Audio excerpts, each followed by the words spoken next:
ายรับฟังรายการสารธรรมยามแลงดำเนินรายการโดยพระครูอภิวัฒนวิกรมวัดปากดังเจริญตำบลดอยหล่ออำเภอดอยหล่อจังหวัดเชียงใหม่เชิญรับฟัง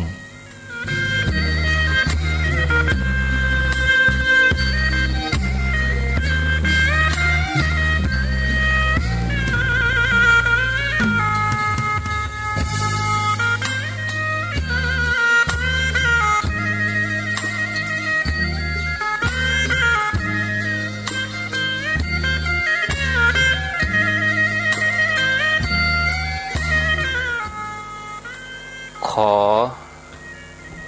นอบน้อมเอากุณพระแก้วเจ้าทั้งสามประการอันมีพระพุทธพระธรรมพระสงฆ์กุณพ่อกุณแม่กุณครูบาอาจารย์กุณศีลธรรมกรรมฐานจงมาปกห่มรักษาครูบาอาจารย์พระเจ้าพระสงฆ์ทุกรูปปกห่มรักษาปออกไม่ออกศรัทธาด้านสาธุชนคนดีผู้สนใจใฝ่ในธรรมทุกท่านขอถวายความเคารพแสดงความนับถือพระมหาเถระพระเถรานุเถระเจ้าคณะพระสังฆาธิการครูบาอาจารย์ที่เปิดวิทยุฟังอยู่ที่วัดที่ว่าเวลานี้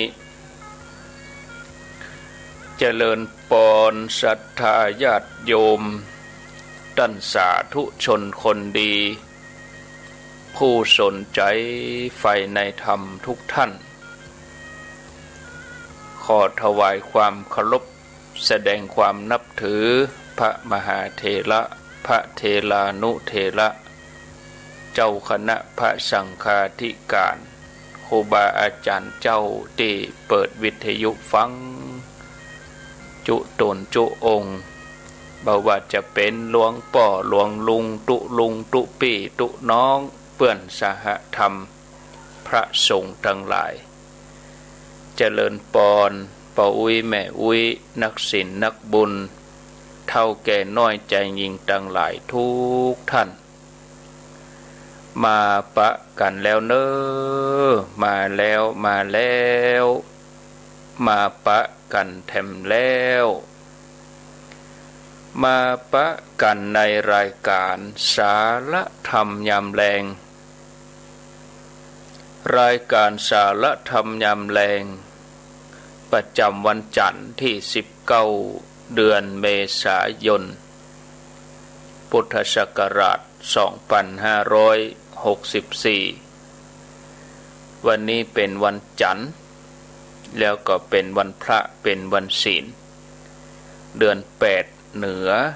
ขึ้น8ค่ำพร่ำว่าเป็นวันที่19วันจันทร์เดือนเมษายนนี่มีอยู่30วันวันนี้วันที่19ถ้าบันับวันนี้ก็เหลือเวลาแถม10วันก็จะหมดเดือนเมษายนมาพบกับรายการสารธรรมยามแลงดำเนินรายการโดยอัตมภาพพระครูอภิวัฒนวิกรมวัดปากดังเจริญตำบลดอยหล่ออำเภอดอยหล่อจังหวัดเชียงใหม่เป็นผู้รับผิดชอบดำเนินรายการอยู่กับญาติโยมท่านสาธุชนทั้งหลายเป็นประจำในวันจันทร์วันการแล้วก็วันพุธส่วนวันพัดวันศุกร์ก็เป็นท่านชัยวัฒน์นาคเสโนหรือว่าตุลุงยองถ้าเป็นช่วงเจ้าก็ตี3แม่แรงนี้ก็บ่าย3เมื่อค่ำเบิดก็พอสีท่าก็จะได้ปะกันอยู่นะเบิดประมาณสัก6:10 นาทีปุ่น ไปปะกันที่เวียงเป่าๆบืดแมลง2 วันวันจันทร์กับวันกาฬเนื่องจากว่าพระคุณเจ้าที่เปิ้นจัดรายการนั้นเปิ้นติดภารกิจอาตมาภาพเองก็ไม่ได้ไปที่ไหนก็วันนี้เวลานี้ก็มาปะญาติโยมที่ FM 104.50 สถานีวิทยุเพื่อการศึกษาพระพุทธศาสนาและวัฒนธรรมวัดฝ่ายหิน 104.50 ในเมตตาปรมีธรรมของท่านพระครูสมุวิสุวัตรวรกิจโจวัดฝ่ายหินออกอากาศตลอด24 ชั่วโมงคลื่นธรรมะของชุมชนวัดห้วยตองสัก 98.75 วัดห้วยตองสักตำบลขวงเปาอำเภอจอมทองจังหวัดเชียงใหม่สถานีดีแล้วเนอะเปิดได้แล้วเมื่อขวายนี่บ่ได้ก่อนเที่ยงนี่10 โมง 11 โมงก็ขอกราบขอบพระคุณท่านพระอาจารย์ชวริตชยวังโสที่เป็นธุระเปลี่ยนคัทเอาท์เปลี่ยนตัวเบเกอร์ไฟช็อตคัทเอาท์ไหม้ที่ 98.75 แต่เจ้าบ่ได้ยินสักกรรมเนาะศรัทธาญาติโยมท่านทั้งหลายแล้วก็ที่สถานีวิทยุคณะสงฆ์อำเภอฝางวัดพระบาทอุดมน้ำบ่อสาวาสำนักวิปัสสนา FM 100.25 คณะสงฆ์อำเภอฝางตั้งอยู่ที่วัดพระบาทอุดมน้ำบ่อสาวาสำนักวิปัสสนาในเมตตาปรมีธรรมของหลวงพ่อพระครูสุจิตานุรักษ์หลวงพ่อเจ้าคณะอำเภอฝางเจ้าอาวาสวัดพระบาทอุดมน้ำบ่อสาวาสำนักวิปัสสนาได้ทำการออกอากาศให้ญาติโยมได้ยินได้ฟังกันวิทยุชุมชนคนนาน้อย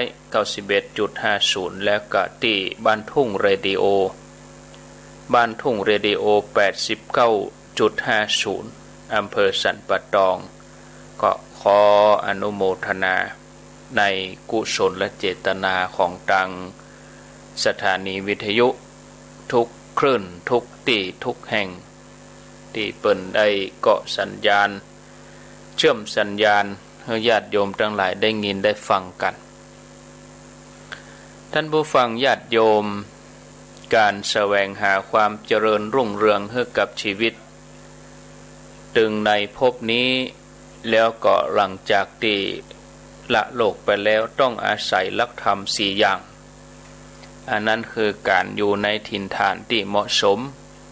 รู้จักคบหาสมาคมแต่บัณฑิตนักปราชญ์ตั้งตนไว้ชอบคือดำรงตนอยู่ในศีลธรรมสิ่งสำคัญนั่นคือการหมั่นสั่งสมบุญทำถึง4 อย่างนี้เปิ้นฮ้องว่าจัก4ทำจัก4ศรัทธาญาติโยมตัวจัก4เป็นธรรมที่จะหนุนนำพาชีวิตเฮาไปสู่ความเจริญยิ่งขึ้นไปญาติโยมนั่นคือการได้อยู่ในถิ่นฐานที่เหมาะสมหมายถึงสถานที่ที่สะดวกสบายดินฟ้าอากาศการคมนาคมอาหารการกินอุดมสมบูรณ์เปื้อนบ้านรอบๆเป็นผู้มีศีลมีธรรมถ้าว่าอยู่ในสภาพแวดล้อมที่ดีอย่างนี้ชีวิตก็ประสบความเจริญรุ่งเรืองบางท่านอาจเกิดว่าการได้อยู่ถิ่นฐานที่เหมาะสมสมบูรณ์อย่างนี้ไม่ใช่เรื่องง่ายญาติโยมแต่มันก็บ่ยากอันหยังศรัทธาญาติโยมเฮาก็มาเปลี่ยนสภาพแวดล้อมสร้างสิ่งแวดล้อมให้ดีโดยเริ่มต้นจากในห้องนอนเฮาเสียก่อนห้องนอนห้องครัวที่บ้านของเฮาศรัทธาญาติโยมปลูกต้นไม้ศรัทธาญาติโยมต้นไม้นี่ถึงแม้บ่มีจิตเนาะ ก็ยังกลับกายเปลี่ยนแปลงได้บ่ต้องอู้ถึงมนุษย์เฮาที่มีจิตมีใจน้ำหยดลงหินทุกวันหินยังกร่อนเสาศิลาเมื่อมีคนมาโยกเมื่อมีคนมากำยูไปยูมาก็ทำให้เสาศิลานั้นสั่นคลอนคนหรือว่าสิ่งของใกล้ตัวก็อย่างเดียวกันมีผลต่อเฮาควรจะเข้าหานักปราชญ์บัณฑิตมันหาโอกาสเป็นสนทนามันหาโอกาสฟังฟังธรรมเหมือนญาติโยมเขาทั้งหลายได้มีวิทยุฟังมีธรรมะฟังอยู่ทุกวันนี้ครูบาอาจารย์เป็นผู้ที่รู้แจ้งสามารถที่จะตอบปัญหาเฮาได้ถ้าเฮามีความทุกข์เฮาก็อาศัยท่านโดยการทำใจให้หยุดนิ่งดำเนินจิตไปญาติโยมทุกข์ทั้งหลายที่มีอยู่ก็จะมาลายหมดไปถึงแม้มีสุขแล้วก็เฮาก็ปฏิบัติสุขนั้นก็จะทับทวีคูณเนี่ยศรัทธาญาติโยมคือการใช้ชีวิตอย่างปลอดภัยในสังสารวัฏเมื่อเฮารู้จักคบหาสัตบุรุษแล้วต่อไปก็จะต้องเป็นคนที่ตั้งตนชอบทำตัวเองอยู่ในกรอบของศีลธรรมเพิ่มพูนคุณธรรมให้ดีขึ้นมาในใจถ้าว่าเป็นคนตรณีก็รู้จักเป็นคนเสียสละถ้าว่าบ่เคยมีศรัทธาในพระรัตนตรัยก็ทำตัวให้เป็นคนที่มีศรัทธาถ้าว่าเป็นคนที่บ่เคยรักษาศีลมาก่อน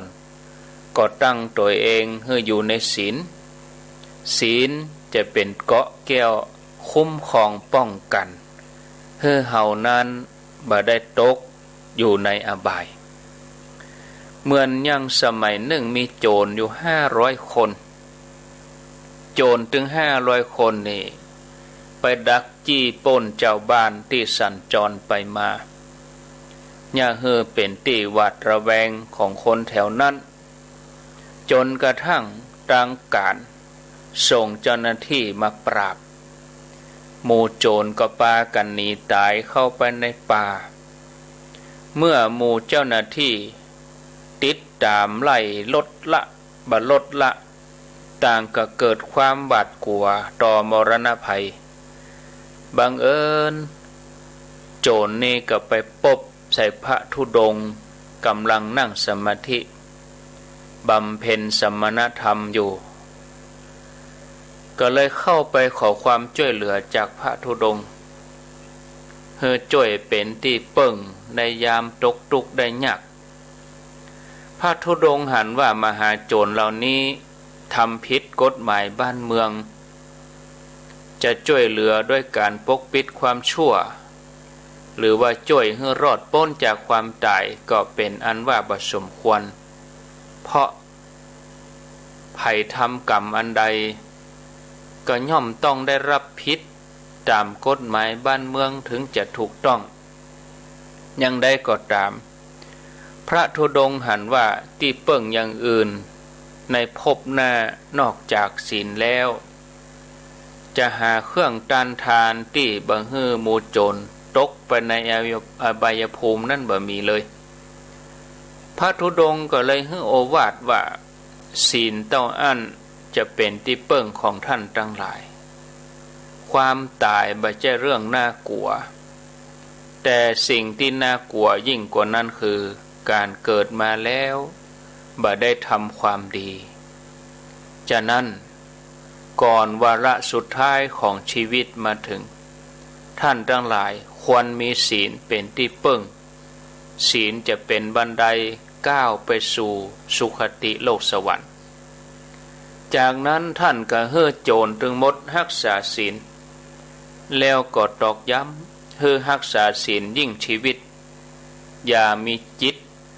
กึดโขดห้ายต่อผู้อื่นแม้แต่น้อยโจรถึงหมดก็รับกรรมของพระเถระตั้งใจสมาทานศีลเมื่อเจ้าหน้าที่โตยมาปุ๊บ ก็ไปยับตัวโจรแต่ละคนมาประหารชีวิตโจรทุกคนก็ยอมรับกรรมที่ตัวเองสร้างไว้ต่างก็สำรวมอยู่ในศีลเมื่อโจรทั้งหลายตายหมดจิตก็นำไปสู่สุคติท่านผู้ฟังญาติโยมปัจจุบันนี้ความเจริญก้าวหน้าทางด้านวัตถุได้เข้ามามีอิทธิพลนัก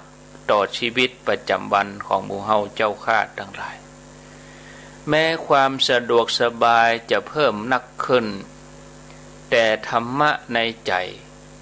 กลับบ่ได้แผ่ขยายเพิ่มเติมตัวคนมีศีลมีธรรมในบ้านเมืองเฮานี่อาจจะมีนักพอสมควรแต่ทว่าบ่ได้อยู่รวมกันบ่ได้รวมกันเป็นกลุ่มเป็นก้อนเฮามีสถานีวิทยุเฮามีคลื่นธรรมะบ่ว่าจะคลื่นในจังหวัดใดอำเภอใดถ้าเฮาสามารถที่จะรวมกันเป็นพลังในการที่จะสร้างความดีศรัทธาญาติโยมมันจะเป็นพลังบ่น้อยนะเมื่อเป็นอย่างนี้แล้วบางครั้งญาติโยมการทำความดีก็ดูเหมือนว่าเป็นเรื่องผิดปกติเพราะการนิยมเปลี่ยนไปสังคมเปลี่ยนไปหันคนนุ่งขาวห่มขาวก็แปลกตาแต่ถ้าเฮามาร่วมกันรณรงค์สนับสนุนช่วยเหลือเกื้อกูลถึงแม้เศรษฐกิจจะตกต่ำแต่ศีลธรรมบ่ตกต่ำนะศรัทธาญาติโยมแต่ทุกวันนี้เป็นที่น่ากลัวศีลธรรมตกต่ำไปทุกขณะถ้าเจ้าโลกขาดศีลธรรมเฮาบ่มีธรรมะเป็นอาภรณ์จิตใจก็จะตกต่ำกรรมการกระทำของคนก็ตกต่ำไปด้วยสมบัติที่เคยมีอาจจะสูญหายมีความวิบัติเข้ามาแทนข่าวอาชญากรรมหรือว่าอัตราการเสพสิ่งเสพติดยาเสพติดเพิ่มขึ้นมาเรื่อยๆพอโลกเจริญทางด้านวัตถุอย่างเดียวบ่มีศีลธรรมกำกับฉะนั้นญาติโยมเฮาทั้งหลายทุกคนจะต้องช่วยกันทำหน้าที่ให้มีปฏิรูปประเทศเริ่มต้นจากครอบครัวแล้วก็ขยายออกไปคนมีศีลมีธรรมบ่ว่าจะวางตัวอย่างใดก็น่าเคารพเลื่อมใสสามารถเป็นหลักใจให้เฮายึดช่วยชี้แนะพร่ำบอกกล่าวโบราณเปิ้นก็เลยบอกไว้ว่ายังเวเสวติตาทิโซคบหรืออยู่ใกล้คนเช่นไรก็จะกลายเป็นคนเช่นนั้นคำบักเก่าโบราณว่าคบแห้งเป็นแห้งคบกาเป็นกาสิ่งที่ใกล้ตัวจะมีผลต่อใจของเฮานักที่สุดเหมือนรสของผลไม้ในแดนสวรรค์จนเป็นที่เรื่องลือตึงชมพูทวีปมีเพียงเมืองปาราณสีที่มีบะม่วงต้นนี้เพียงต้นเดียวเท่านั้นทำให้พญาเจ้าเมืองแถมเมืองหนึ่งก็ปรารถนาที่จะเอาเม็ดบะม่วงมาปลูกเอาไว้เป็นของพระองค์เองแต่บ่อาจจะครอบครองต้นบะม่วงนี้ได้พญาเจ้าเมืองทั้งหลายก็เกิดความอิจฉาริษยาปรารถนาเมื่อตัวเองบ่ได้ก็จะไปทำลายต้นบะม่วงนี้พญาเจ้าเมืองก็รับสั่งให้ไปหาวิธีที่จะทำลายต้นบะม่วงบ่ให้มีรสหวานแห่มต่อไปทหารคนสนิทของพระราชาก็เดินทางไปที่เมืองปาราณสีเพื่อรับจ้างเป็นคนดูแลสวนซึ่งเขามีความสามารถทำให้ผลไม้ออกนอกฤดูได้แล้วบัดเจ้าแต่นั้น ก็ทำให้มีรสหวานกลมกล่อมมีรสชาติดีกว่าเดิมจนเป็นที่ปอพระทัยของพระเจ้าปรณสีเขาก็เลยได้รับการแต่งตั้งเป็นนายอุยญาณคือนายอุทยาน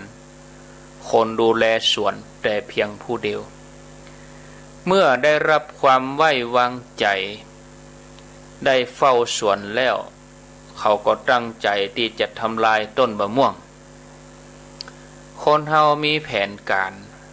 ก้อยแทรกซึมเข้าไปกำน้อยจนไว้ใจนะศรัทธาญาติโยมนะตั้งใจจะทำลายต้นมะม่วงแต่ก็กลัวคนหันก็เลยเอาสะเดาหรือว่าสะเลียมไปปลูกแหว่ต้นมะม่วงเมื่อสะเลียมใหญ่ขึ้นกิ่งกาหากกาไปปันหากปันกิ่งมะม่วงซึมไปกำน้อยจนเนี่ยเฮ่อบะม่วงที่ออกมาเมื่อลุนกลายเป็นบะม่วงขมนะคนเฝ้าสวนเมื่อทำงานสำเร็จก็เห่งหนีออกจากเมืองปรณสีไปอันนี้เป็นตัวอย่างศรัทธาญาติโยมนะตัวอย่างของอสัตตบุรุษการเข้าใกล้สัตตบุรุษก็จะดีการเข้าใกล้อสัตตบุรุษก็จะบดีนะท่านผู้ฟังประการสุดท้ายความเป็นผู้มีบุญมาก่อนความเป็นผู้มีบุญมาก่อนคือบุพเพกตะปุญญตาหมายถึงในภพชาตินี้เนี่ยเธอตั้งใจทำความดีทุกอย่างทำในทุกที่ทุกโอกาสเพื่อให้ชีวิตนั้นว่างเว้นจากการสร้างบารมีการทำความดีวันนี้คือบุญบารมีที่จะเกิดในวันข้างหน้าทำความดีไว้ในภพนี้ก็คือบุญที่จะเกิดในภพหน้าบุญเก่าเป็นเบื้องหลังแห่งความสำเร็จในชีวิตเฮาถ้าว่าบุญในปัจจุบันนักชีวิตก็สมปรารถนาถึงภพนี้ภพหน้าฉะนั้นญาติโยมท่านทั้งหลายให้มันประพฤติปฏิบัติตามหลักจักสีเป็นธรรมเหมือนกงล้อแห่งความเจริญแล้วก็ให้มันทำสมาธิภาวนาไหว้พระสวดมนต์กู้ค่ำเจ้าเพื่อจะได้มีอนาคตที่สดใสจิตใจแช่มชื่นเบิกบานมีรัตนตรัยเป็นที่เปิ่งเป็นสรณะศรัทธาญาติโยมเพราะบุญนี่เป็นบ่อเกิดแห่งความสุขความสำเร็จตั้งแต่ปุถุชนจนถึงอริยเจ้าทุกครั้งที่เฮาสร้างความดีบ่ว่าจะเป็นการให้ทานรักษาศีลเจริญภาวนาบุญก็จะเกิดขึ้นในใจจิตใจเฮาก็จะสว่างไสวจิตใจก็จุ่มอกจุ่มใจม่วนเนี่ยเหมือนกับเพชรที่เจรไนแล้วมันแวววาวนะประกายแวววาวส่องแสงญาติโยมเมื่อเฮาปรารถนาสิ่งใดก็ให้อธิษฐานจิตเอาอธิษฐานใจเนี่ยเป็นที่มาแห่งสมบัติทั้งหลายบ่ว่ารูปสมบัติทรัพย์สมบัติคุณสมบัติลาภยศสรรเสริญสุขมรรคผลนิพพานก็อยู่ในดวงจิตของเฮาเนี่ยศรัทธาญาติโยมชีวิตของเฮาทุกคนต่างถูกไฟแผดเผาไฟนั่นคือความแก่ความเจ็บความตายที่แผดเผาเฮาทุกลมหายใจทุกวินาทีดังนั้น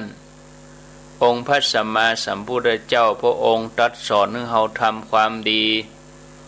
ทำใจให้สดใสเกิดปีติเกิดขึ้นเข้าถึงพระรัตนตรัยนอกจากนี้ก็ยังพ พระองค์ก็ตรัสสอนให้เฮาหมั่นเจริญมรณานุสติพิจารณาใคร่ควรถึงความบัดเที่ยงความเป็นทุกข์ความเป็นอนัตตาของสังขารร่างกายของเฮาเมื่อเฮาหมั่นพิจารณาถึงสิ่งมูนี้เป็นประจำก็จะทำให้จิตของเฮาสงบคลายจากความยึดมั่นถือมั่นนะซึ่งเป็นเหยื่อล่อที่ทำให้เฮาติดอยู่ในโลกนี้เป็นเหตุให้เฮาเหินห่างจากการประพฤติปฏิบัติเหินห่างจากกระแสของพระนิพพานพุทธองค์ทรงสอนให้เฮาพิจารณาว่าชีวิตนี้เป็นของน้อยถูกความชราลุกรานอยู่เงียบรุกรานไปเรื่อยๆในที่สุดก็ไปสู่ความพลัดพรากจากกันไปเมื่อเฮาพิจารณาหันโทษของสิ่งมูนี้เฮาก็ปล่อยวางจากความยินดีในสิ่งที่บ่เป็นสาระละความชั่วทำความดีทำจิตใจให้ผ่องใสศรัทธาญาติโยมท่านสาธุชนทั้งหลายนะเหมือนในสมัยพุทธกาลที่องค์พระสัมมาสัมพุทธเจ้าพระองค์ทรงให้โอวาทแก่พระสงฆ์ว่าดูก่อนภิกษุทั้งหลายมรณานุสติอันบุคคลเจริญแล้วทำให้นักแล้วย่อมมีผลนักมีอานิสงส์นักย่อมหลั่งลงสู่อมตะมีอมตะเป็นที่สุดดูก่อนภิกษุทั้งหลายมรณานุสติอันบุคคลเจริญแล้วอย่างใดกระทำให้นักแล้วอย่างใดจึงมีผลนักมีอานิสงส์นักอย่างลงสู่อมตะในที่สุดดูก่อนภิกษุทั้งหลายในพระธรรมวินัยนี้เมื่อกลางวันสิ้นไปกลางคืนเวียนมาย่อมพิจารณาดังนี้ว่าปัจจัยแห่งความตายของเฮามีนักหนอคืองูพึงกัดเฮาก็ได้แมลงป่องพึงต่อยเฮาก็ได้ตะขาบพึงกัดเฮาก็ได้เพราะเหตุนั้นเฮาพึงถึงความตายอันตรายนั่นพึงมีแก่เฮาอาจจะพลาดพลั้งล้มลงก็ได้อาหารที่เฮาบริโภคแล้วบ่ย่อยก็ได้เสมหะของเฮาอาจจะกำเริบลมภายในร่างกายของเฮาอาจจะกำเริบมนุษย์ทั้งหลายพึงเบียดเบียนก็ได้อมนุษย์ก็พึงเบียดเบียนเฮาก็ได้ฉะนั้นภิกษุทั้งหลายพึงพิจารณาดังนี้ว่าทำอันเป็นบาปอกุศลอันใดที่เฮายังละบ่ได้จะพึงเป็นอันตรายแก่เฮาพูดถึงความตายในกลางคืนมีอยู่นั่นหรือหนอถ้าภิกษุพิจารณาอย่างนี้แล้วหูว่าทำอันเป็นอกุศลที่เฮายังละบ่ได้ที่จะพึงเป็นอันตรายแก่เฮาพูดถึงความตายในกลางคืนมีอยู่ภิกษุนั้นพึงทำความพอใจพยายามตั้งสติมีสัพพัญญะให้ยิ่งขึ้นเพื่อละธรรมอันเป็นบาปอกุศลเหล่านั้นเสียเปรียบเหมือนคนที่ศีรษะถูกไฟไหม้พึงทำความพยายามบัดท้อถอยตั้งสติมีสัมปชัญญะให้ยิ่งขึ้นเมื่อดับไฟไหม้ศีรษะนั้นดูก่อนภิกษุทั้งหลายฉะนั้นถ้าภิกษุพิจารณาอยู่อย่างนี้แล้ว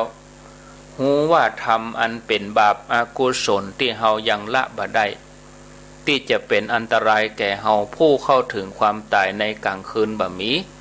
ภิกษุนั้นพึงเป็นผู้มีปิติปราโมทย์มันศึกษาทั้งกลางวันกลางคืนด้วยกุศลธรรมทั้งหลายดูก่อนภิกษุทั้งหลายภิกษุในธรรมวินัยนี้เมื่อกลางคืนสิ้นไปกลางวันเวียนมาถึงย่อมพิจารณาดังนี้ว่าปัจจัยแห่งความตายของเฮามีมากหนอทั้งอันตรายที่เกิดจากสัตว์ร้ายอันตรายที่เกิดจากตัวเอง อาหารที่เฮาบริโภคแล้วบ่ย่อยลมในร่างกายของเฮาพึงกำเริบเป็นต้นมนุษย์ทั้งหลายพึงเบียดเบียนเฮาก็ได้พวกอมนุษย์พึงเบียดเบียนเฮาก็ได้เพราะฉะนั้นเฮาพึงถึงความตายอันตรายนั้นพึงมีแก่เฮาแน่นอนจากพระดำรัสนี้ญาติโยมเฮาจะหันได้ว่าองค์พระสัมมาสัมพุทธเจ้าสอนเฮาให้พิจารณาถึงมรณานุสติเพื่อที่จะบ่ได้ประมาทในชีวิตมีความบ่ประมาทในการประพฤติปฏิบัติธรรมบ่ท้อถอยในการบำเพ็ญเพียรเพื่อจะเข้าถึงพระรัตนตรัยการเจริญมรณานุสติบ่ได้จำกัดเฉพาะว่าภิกษุเท่านั้นแต่เป็นสิ่งที่ทุกคนบ่ว่าจะเป็นเจ้าวัดเจ้าบ้านบรรพชิตคฤหัสถ์ต้องหมั่นปฏิบัติพิจารณาบ่อยๆเพื่อให้ใจของเฮาคลายจากความยึดมั่นถือมั่นในสิ่งที่บ่ใช่สาระฉะนั้นญาติโยมอย่าได้มัวเมาประมาทบ่ดีชะล่าใจในสิ่งที่เฮาพอบหันความตายการพลัดพรากบ่มีนิมิตหมายให้เฮาได้ฮู้ล่วงหน้าฉะนั้นเฮาก็จะต้องหมั่นเจริญมรณานุสติเห่งเหบขวนขวายในการสร้างบุญสร้างบารมีมันทำใจให้หยุดนิ่งแล้วเฮาก็บ่หวาดหวั่นต่อสิ่งที่จะมาถึงศรัทธาญาติโยมท่านสาธุชนการเกิดมาเป็นมนุษย์นับว่ายากแต่การดำรงชีวิตให้มีเป็นอยู่โดยความบริสุทธิ์มีใจสูงมีความมั่นคงในคุณธรรมตั้งตนอยู่บนเส้นทางของอริยมรรคของอริยเจ้ารวมไปจนถึงสร้างบารมีให้บริบูรณ์ยิ่งยากไปกว่าผู้มีบุญมีปัญญาที่บริสุทธิ์ผ่องใสเปิ้นก็จะฮู้จักใจชีวิตให้คุ้มค่าแล้วก็มุ่งหน้าไปสู่จุดหมายปลายทางที่ถูกต้องปลอดภัยบ่ว่าในปัจจุบันนี้ก็ตลอดจนถึงในสังสารวัฏที่จะต้องปะต้องพบการที่เฮาจะพ้นจากภัยทั้งหลายเฮาก็จะต้องสั่งสมบุญกุศลทำความดีมีความหนักแน่นตั้งมั่นในเส้นทางแห่งความดีหากในการประพฤติปฏิบัติทานศีลภาวนาอย่าได้ขัดถ้าเฮาตั้งใจทำอย่างนี้ย่อมจะพบกับความสุขสัสดีชีวิตของคนเฮาญาติโยมล้วนแต่มีเวลาจำกัดกำเดียวก็เมื่อวันกำเดียวก็เมื่อคืนเอาง่ายๆอย่างญาติโยมเขาฟังอาตมาเนี่ยเสียงเดิมๆแต่เวลาคนละเวลาแต่เจ้าเข็มนาฬิกาก็จี้เลขเดียวกันคือเลข3แต่เจ้ายังเจ้ามืดอยู่เฮาอรุณสวัสดิ์กันแต่เจ้าเหมือนตะกี้นี่บ่ได้ญาติโยมเพ้อแป๊บเดียวได้เข้ารายการแมลงแถมแล้วแหมบักกี้ชั่วโมงไปตั้งหน้าพระอาทิตย์หรือว่าตะวันนี่ก็จะอัสดงหรือว่าตกลงไปก็หมายความว่าจะผ่านไปแถมวันหนึ่งแล้วกำเดียวก็มาวันก็เดียวก็มาคืนเนาะชีวิตเฮาทั้งหลายต่างก็บ่ายหน้าไปสู่ความชราเหมือนกันหมดปีเก่าผ่านไปปีใหม่เข้ามาแทนผ่านเทศกาลปีใหม่เมืองไปบักกี่วันเปิ้นปิดฮือ7 วัน4 มื้อแตะเหมือนว่าเผลอแป๊บเดียวบ่ได้วันนี้ทำงานแล้วเจ้าโลกมีการเฉลิมฉลองกันเนาะแต่สำหรับหมู่เฮาทั้งหลายเนี่ยญาติโยมเมื่อเฮาปรารภเหตุสงกรานต์ปีใหม่เมืองเนี่ยเฮาจะต้องเฉลิมฉลองด้วยการทำความดีให้ยิ่งขึ้นไปศรัทธาญาติโยม วันนี้เป็นวันพระวันศีลตั้งแต่เจ้ามาศรัทธาก็ได้รับความเป็นสิริมงคลเนาะหาโอกาสไปปล่อยสัตว์ปล่อยป่าให้ชีวิตเป็นทานหลายท่านไปวัดหลายท่านมาได้ไปก็ตั้งใจสมาทานศีลอยู่ที่บ้านตั้งใจมั่นให้เป็นสมาธิเจริญภาวนาถือว่าเป็นการเริ่มต้นชีวิตใหม่ปีใหม่เมืองอย่างมีคุณค่าสร้างราคาสร้างบารมีให้กับตัวเก่าเมื่อโพธิสัตว์เจ้าทั้งหลายเปิ้นปรารภเหตุแล้วเปิ้นก็จะทำบุญสร้างบารมีเปิ้นทำกันอย่างนี้มาตลอดระยะเวลานับพบนับชาติบ่ถ้วนบ่ว่าจะเป็นวันนักขัตฤกษ์วันมหามงคลใดก็ตามเปิ้นก็จะมีการประพฤติปฏิบัติเป็นเนติแบบอย่างเป็นแบบแผนอันนั้นคือการสั่งสมบารมีบ่มีว่างเว้นเพราะสิ่งนี้จะเป็นวิธีนำไปสู่ความเต็มเปี่ยมของชีวิตนั่นคือการเข้าถึงธรรมะขององค์พระสัมมาสัมพุทธเจ้าฉะนั้นญาติโยม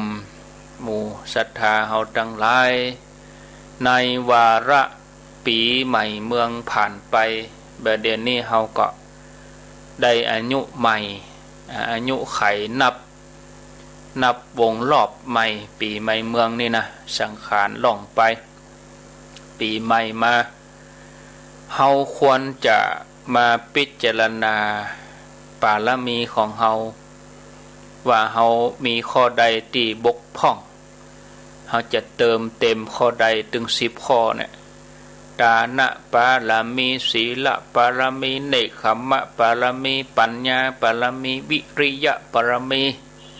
ขันติบารมีสัจจะบารมีอธิษฐานบารมีเมตตาบารมีอุเบกขาบารมีเนี่ยลองทบทวนพอเนาะนะดานะบารมีสัมปันโนดานะปรมัตถบารมีเขาสวดกันเนาะเนี่ยบารมีตานะบารมีนี่เป็นข้อแรกที่โพธิสัตว์เจ้าทั้งหลายที่เปิ้นหวังที่จะตรัสรู้อนุตตรสัมมาสัมโพธิญาณเปิ้นบำเพ็ญมาเป็นประการแรกเพราะดานะบารมีนี่เป็นภลวะปัจจัยให้บารมีอื่นๆเข้ามาได้อย่างสะดวกสบายแล้วเมื่อมีการตรัสรู้ธรรมทานกุศลที่ได้บำเพ็ญดีแล้วตัวนี้จะเป็นเครื่องหล่อเลี้ยงพระพุทธศาสนาให้ดำรงอยู่ได้แผ่ขยายกว้างขวางเหมือนเดียวกันกับสุเมธดาบทเมื่อตัดสินใจปรารถนาพุทธภูมิแล้วก็ได้รับกรรมพยากรณ์จากพระพุทธเจ้าทีปังกรเปิ้นก็ตรวจตาโอ้บารมีจะได้ละเต็มเปี่ยมละนะท่านก็ได้เตือนตัวเองว่าแต่นี้ไปเฮาจะบำเพ็ญมหาทานบารมีให้เต็มเปี่ยมเหมือนหม้อน้ำที่คว่ำแล้วย่อมคายน้ำออกบ่มีเหลือชั้นใดแม้เฮาก็จะเบ่เหลียวแลทรัพย์เกียรติยศบุตรภริยาเฮือสิ่งของที่เขาต้องการอยากได้ให้หมดไปแก่ผู้ที่มาขอบ่เลือกว่าจะเป็นคนชั้นต่ำคนชั้นกลางคนชั้นสูงที่มีจิตประกอบด้วยเมตตาในบุคคลนั้นแล้วถวายทานบ่ให้มีส่วนเหลือแล้วอย่าได้ติดใจเสียดายในวัตถุทานภายหลังท่านผู้ฟังฉะนั้นการที่เฮาจะสั่งสมบารมีก็เริ่มต้นจากทานบารมี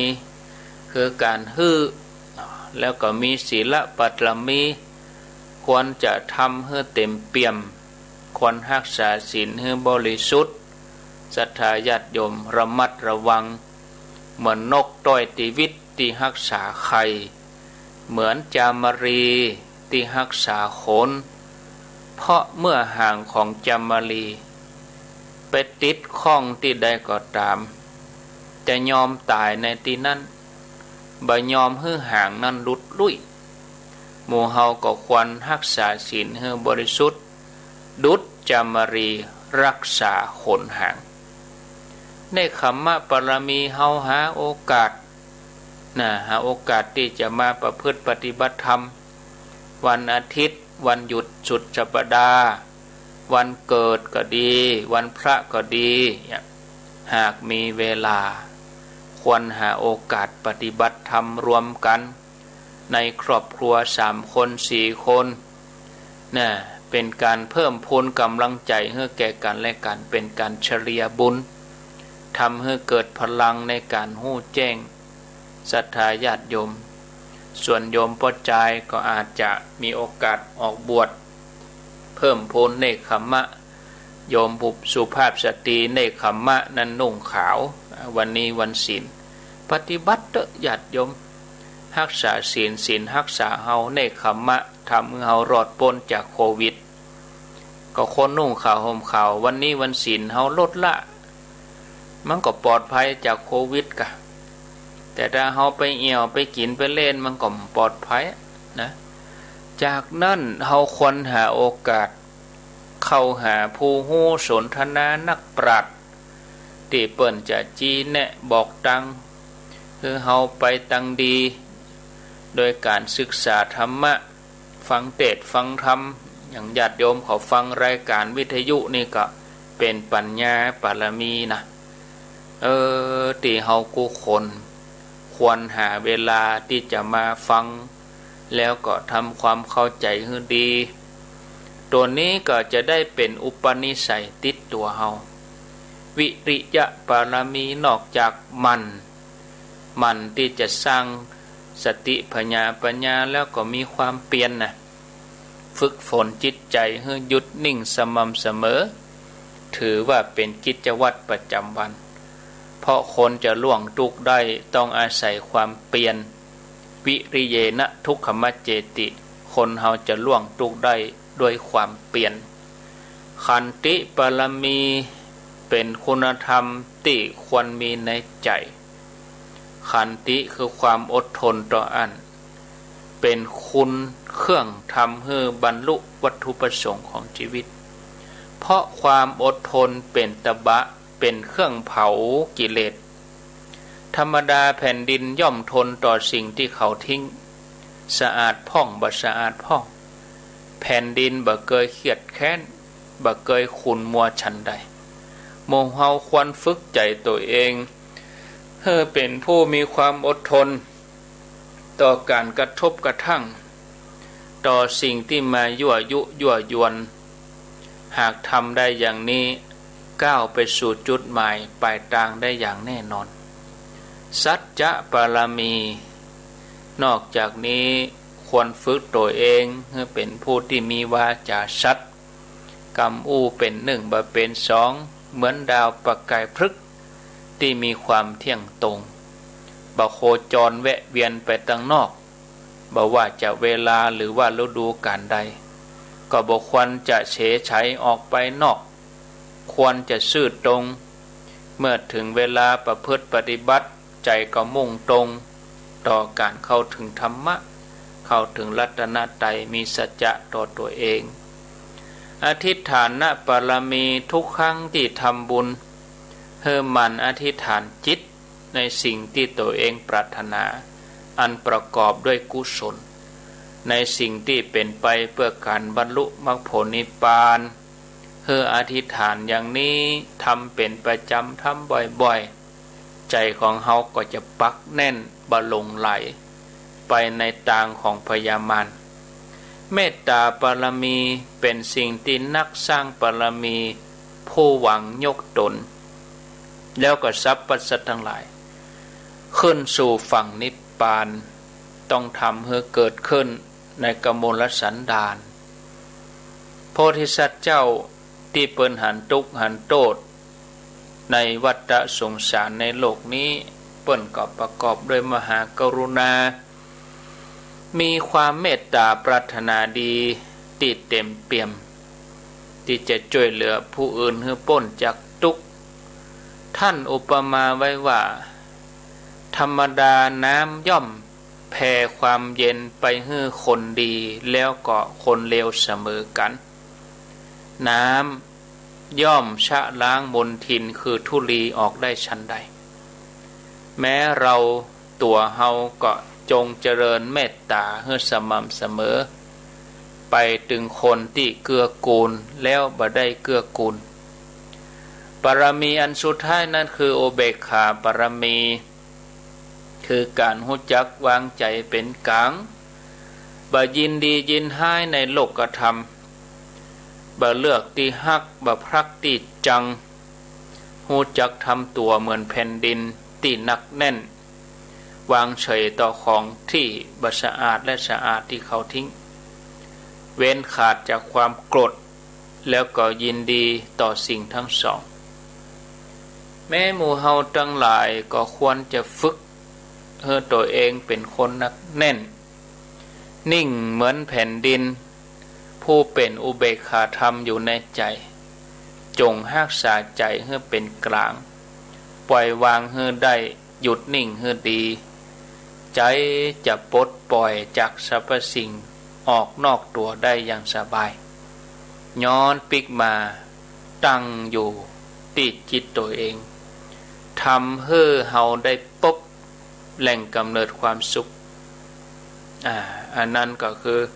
การได้ระลึกนึกถึงคุณงามความดีนึกถึงบารมีของตัวเองที่ได้สร้างมา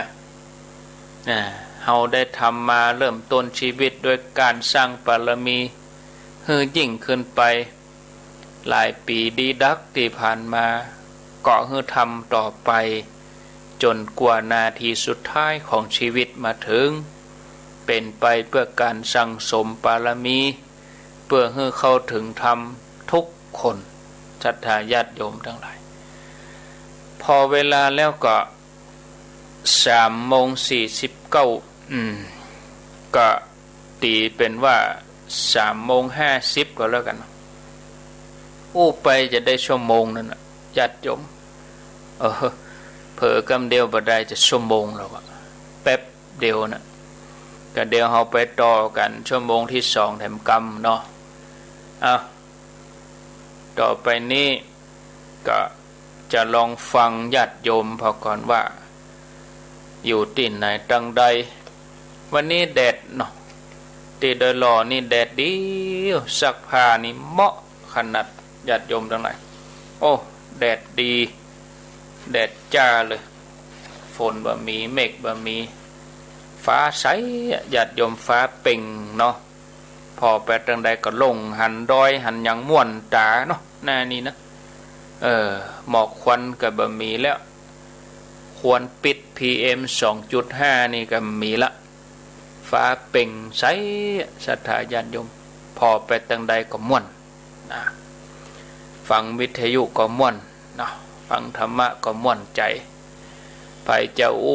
แจ้งผลการรับฟังเข้ามาก็ขอเจริญปอน0998366322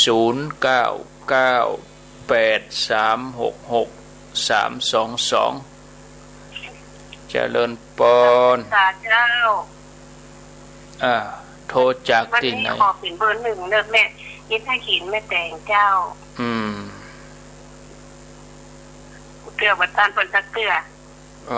แม่แต่งเนาะได้ยินชัดดีเนาะได้ยินชัดเจนดีกะชัดเจนดีเจ้าดีแล้วฟ้าเป่งดีเนาะวันนี้เนาะฟ้าเป่งดีเจ้าหอมอยู่เจ้าธรรมดาย่างละก็คืนตกหน่อยก็ตกยั่งอย่างนะเจ้าย่างไป 3-4 วันตกมาแถมมีก็ดีอ่ะเนาะอีกก็ดีเนาะมันจะได้เย็นดีเจ้าถ้าคนย่างก็ร้อนฤดูป่ะเหรอฤดูร้อนเดือน7เดือน8นี่โมทนาเจ้าไหว้ตาเจ้าอินทขินแม่แตง0998366322ไผจะจะจ๋าคนเข้ามาทางนั้น Facebook ก็นักรอเนี่ย มาตอนนี้นี่คนหลายแมลงก็หลายนะบืดแมลงก็ปะกันเนอะทาง Facebook 6:10 18 นาฬิกา10 นาทีอยู่กันถึง2 ทุ่มเลยบืดนะแมลงบืดเนอะแมลงบืดนี่อยู่ยาว6:10 ถึง 2 ทุ่มโดยหมู่เวียงป่าเป้าหมู่พะเยาหมู่เมืองพานหมู่วังเหนือบืดแมลงเนาะ Facebook ก็เข้าปกติพักแค่ชั่วโมงเดียวแล้วกันเดียวเจริญพรไหว้สาเจ้าจากดังใดเจ้าโลกเตี้ยเจ้าศพเตี้ยได้ยินแล้วเนาะเจ้าได้ยินแล้วแต่เจ้าไม่ได้ยินเลยจ้ะเจ้ามันข้าเอาไม่ข้าวไหลเจ้าไหลไปมีจังใจมันก็ให้ซัดเนี่ยขันเอาไม่จ้ะไม่ดำคือลึเลยเปิดไม่ได้กับมือเปิดไม่ได้กับมือโตหาไหลลำใจได้จังใจเลยเนี่ยมันได้ยินแล้วเป็นได้จิตใจไม่ค่อยม่วนยินแล้วสบายใจแล้วน่าดีใจแล้วยินดีได้เนาะได้เนาะเสียดายคนก็เกี่ยมกันแล้วนะเจ้าคนก็เกี่ยมกันกำอันโคลดด้วยกันไปเส้นบกะจะม้วนนะม้วนกันนะครับโทษขึ้นไปก่อนๆนะม้วนอกม้วนใจคนด้วยกันหยับข่าวเผือกเลยกันอินดีเนอร์เสียดายเกี่ยมรถเกี่ยมคนเลยเนี่ยก็คืนกันเนี่ยเนอะคืนรถคืนคนเนี่ยยกเลิกไปก่อน0998366322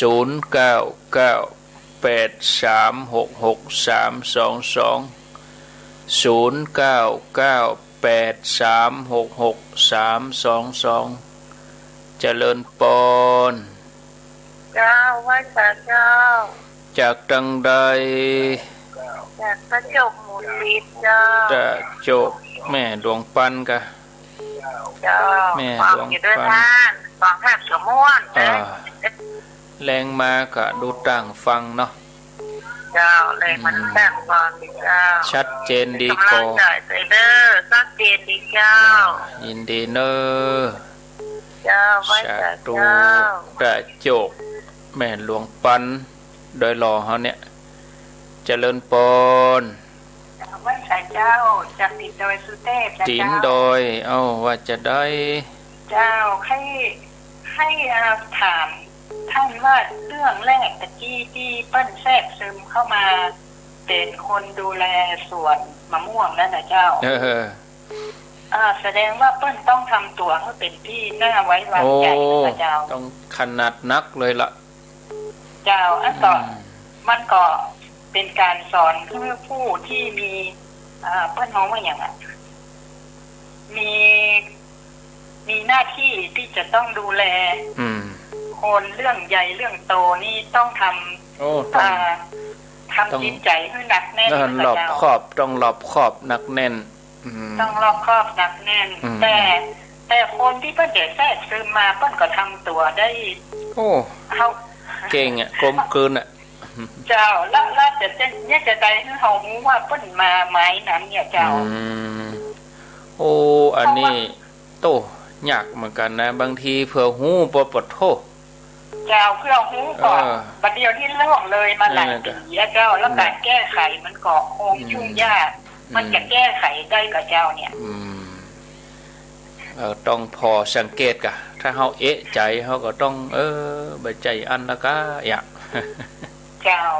ท่านก็คนที่ต้องปัญหาว่าต้องถูกกระทบกระเทือนนี่ก็จะต้องร่วมกันเป็นหูเป็นตาแม่นละต้องจ่วยกันนะต้องบอกกล่าวต้องบอกกล่าวกันนะต้องต้องเตือนต้องบอกเนอมันอย่างอันนี้เนออย่าเจ้าคนที่มันบดีนี่มันก็ต้องสร้างเรื่องมันมีติ๊กถึงมีเรื่องใหม่มาติ๊กก็เจ้าคนระวังก็ระวังบัดให้ได้ระวังตะใดนะเจ้าก็ยังโจรกับผู้ร้ายโจรนี่บางทีเก่งเหลือจำนวนไป9 ล่นเก่งกว่าเก้าหนึ่งเจ้าเข้าใจเจ้าไว้แต่เจ้าตุเนอต้องสังเกตถ้าเราประสบเองเรามีประสบการณ์เราก็ต้องบอกด้วยความหวังดีบอกให้กันเฮียก็มาอ่านถล่มลึกไปแล้วนี่ยากนะบางทีซึมแสกซึมกับน้อยอ่ะบางทีเราบ่ได้ตั้งตัวบางทีขัวหู้ซุกมาไปจัดหนักละก็เหมือนกับที่เป็นข่าวเนาะเอาแม่เปิ้นไปนั่งในรถแล้วลูกสาวเปิ้นตวยอ่ะลูกสาวเปิ้นเอาแม่ฉันคืนมาอันนั้นก็อย่างโหอันอย่างพระพุทธเจ้าจักรวาลมาคนเฮานี่ก็แปลกเนาะเจริญปนมาสักการเจ้าอ้าวยายคำกะไอ้พรโลกแดงยายคำแดงเชียงใหม่ยายคำฟังชัดดีก่อยายพรฟังชัดเจนนี่กะชัดเจนแน่นอนเนาะร้องวัวเลยแน่นอนเนี่ยสบาย104นี่นะสบายมากเนาะฟังได้ตลอดเจ้าก็ได้ฟังแรงก็ได้ฟังสบายเนาะยายพรนี่นอนฟังก็ได้อะนอนฟังอย่างเงี้ยนอนฟังมันม่วนนะดีกะเดี๋ยวก็ฟังกันแถมรอบเนอะชั่วโมงที่2ฟังไรนี้ไปไหนเตื้อเนอะยังเปิดได้ยังเป็นไรนี้นะอยู่เป็นไรจะไปตังใดนะเดี๋ยวไปตังใดอ่ะโชคดีหลานเพิ่งไปประกาศเนี่ยมันไปนะให้เป็นอย่างเขาไปเตี้ยไปเตี้ยเจ้ามาประกาศเลยหน้ากับปุ๊กเช็คก่อนหน้ากับมาอย่างก็บอกไปเตี้ยนะจะปุ๊กเช็คปุ๊กอย่างก็ไปเตี้ยอยู่บ้านก่อนเป็นปุ๊กเช็คไปเตี้ยอยู่บ้านก่อนเท่าแก่แล้วเนอะอย่าไปลืมเดี๋ยวตุลุงยองบิดหูละเห็นทุลุงยองบิดหูนะยองไปด้วยยกไม่ลายแล้วไปยังไงอ่ะพักอย่างเปิ้นบ้านนะพักเหี้ยเนาะยินดีเนอะเจ้ามันกันเจ้าเอาเตยอีก่อนตึกยายพรนี่ก่อนช่ำมาสายทุดท้ายยายพรนี่พักก่อนญาติโยมเนอะก็เดี๋ยวก้อยไปปะกันในชั่วโมงที่2ขอบคุณ 89.50 บ้านทุ่งเรดิโอโดยลุงดมเนาะอนุโมทนาเนอบ้านทุ่งเรดิโอเนาะก็เดี๋ยวปะกันช่วงที่2ฟังไรนี้ไปไหนเตือนเนอะเจริญปน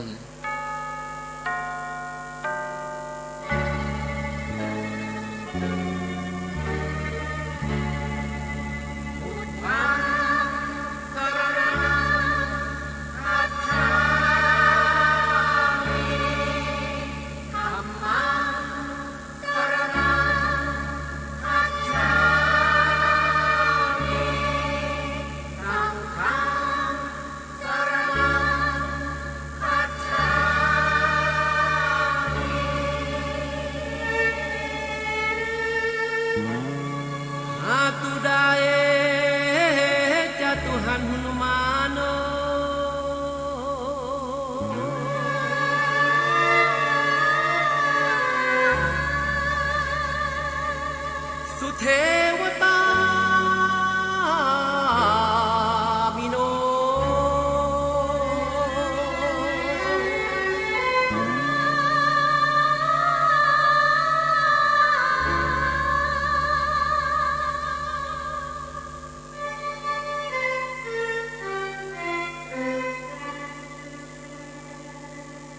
ขอ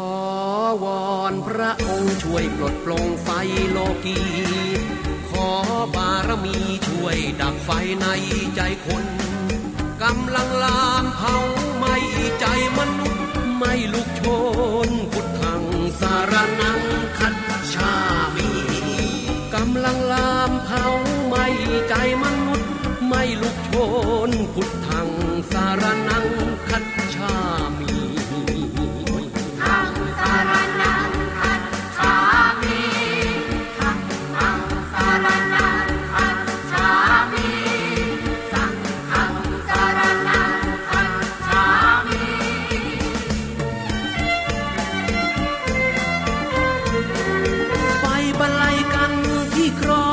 ำใจคน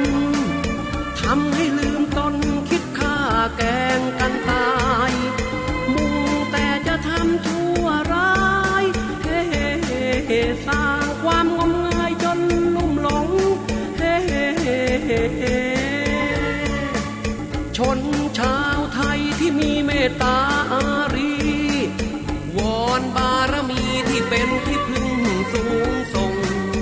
จงลงมาปราบไฟนรกให้สิ้นลงพุทธังสารนังคัจฉามิจงลงมาปราบไฟนรกให้สิ้นลงพุทธังสารนังคัจฉามิธังสารนังคัจฉามิธัมมังสารนังคัจฉามิสังฆังสารนังคัจฉามิ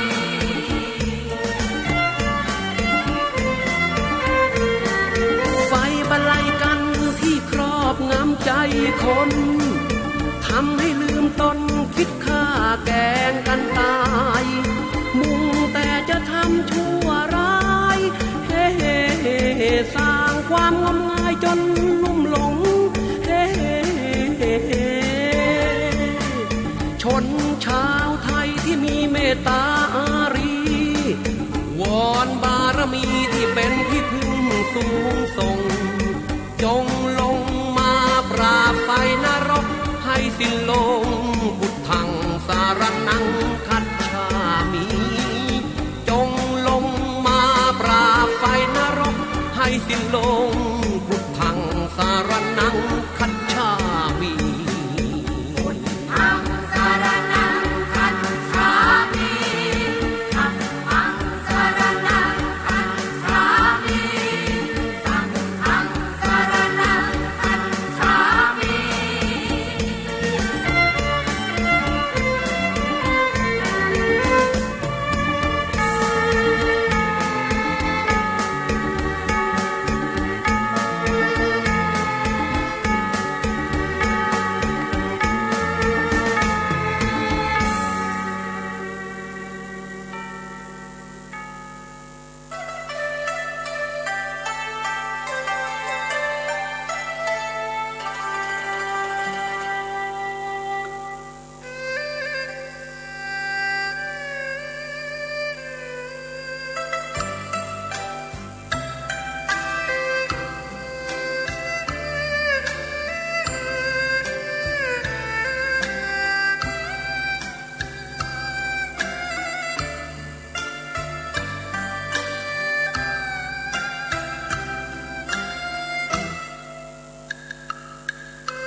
ขณ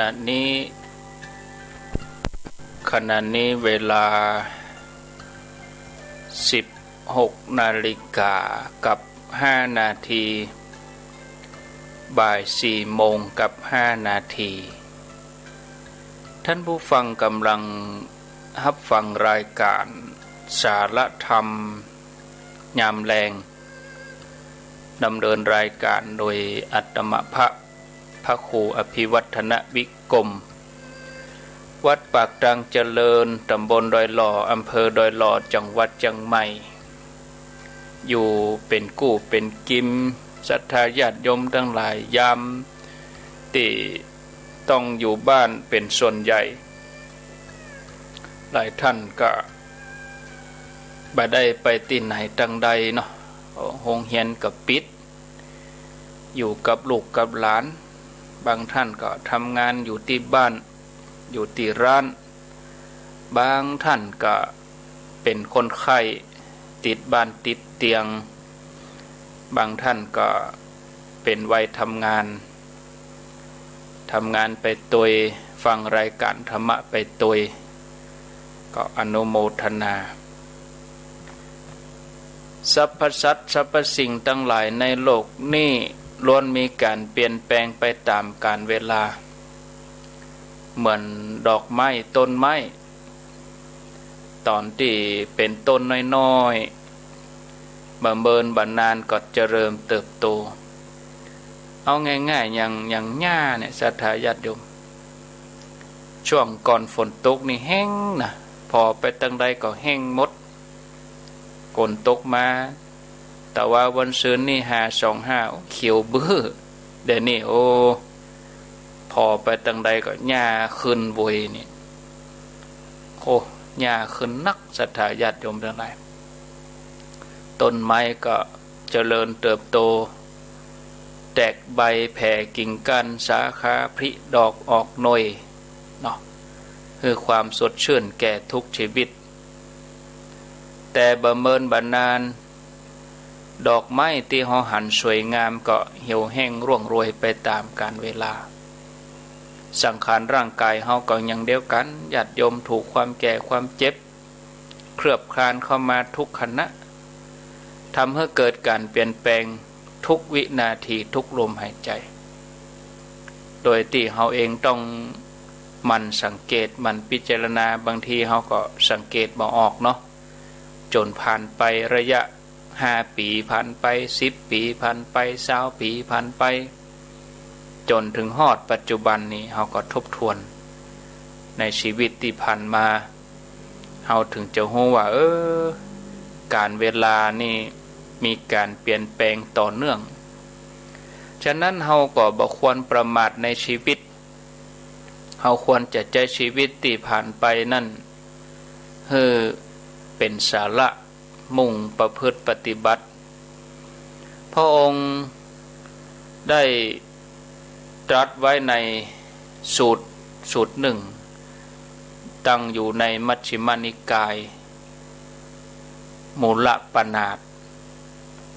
ได้กล่าวเป็นพระบาลีที่เปิ้นแปลออกมาแล้วในเรื่องของกายกรรม3วจีกรรม4มโนกรรม3กายกรรม3วจีกรรม4มโนกรรม3เป็นจะได้นะมีพระบาลีที่เปิ้นแปลออกมาแล้วว่าพราหมณ์คฤหัสถ์ทั้งหลายบุคคลเป็นผู้ประพฤติถูกต้องประพฤติเรียบร้อยทางกายมี3คือละจากการเบียดเบียนชีวิตสัตว์อื่นวางต้นไม้วางสัตราเป็นผู้ที่มีความเกื้อกูลแก่สัตว์อันนี้ข้อที่1ข้อที่2เป็นผู้ที่ละจากการลักขโมยงดเว้นจากการลักทรัพย์3เป็นผู้บ่นอกใจสามีภรรยาตัวเองอันนี้คือกายกรรม3วจีกรรม4หรอวจีกรรม4บุคคลเป็นผู้ประพฤติถูกต้องประพฤติเรียบร้อยทางกายเรียบร้อยแล้วก็มีตังวาจา4อย่างวาจา4อย่างมี1เป็นผู้ที่ละการกล่าวเท็จเว้นจากการกล่าวเท็จเด็ดขาดข้อที่2ละจากการส่อเสียดข้อที่3ละคำหยาบข้อที่4ละคำเพ้อเจ้อเลือกเวลาที่เวลาก็ต้องก่อให้เกิดประโยชน์อันนี้คือวจีกรรม4มโนกรรม3คือพราหมณ์และคฤหบดีทั้งหลายบุคคลเป็นผู้ประพฤติถูกต้องประพฤติเรียบร้อยโดยตั้งใจ3อย่างตั้งใจ3อย่างนั้นมีอย่างพ้อง1เป็นผู้ที่บ่มากไปด้วยความเพ่งเล็งคือว่าคิดอยากได้ทรัพย์คนอื่น2บ่เป็นผู้ที่มีจิตพยาบาทบ่มีจิตกึดหายกึดเบียดเบียนก่อให้เกิดทุกข์แก่ผู้อื่น3เป็นผู้ที่มีความหันถูกต้องบ่หันผิดไปตามทำนองครองธรรมก็เหมือนญาติโยมได้ข่าววัน2 วันมาเนี่ยมีแปลกเหมือนกันระยะช่วงเดือน2 เดือนมีข่าว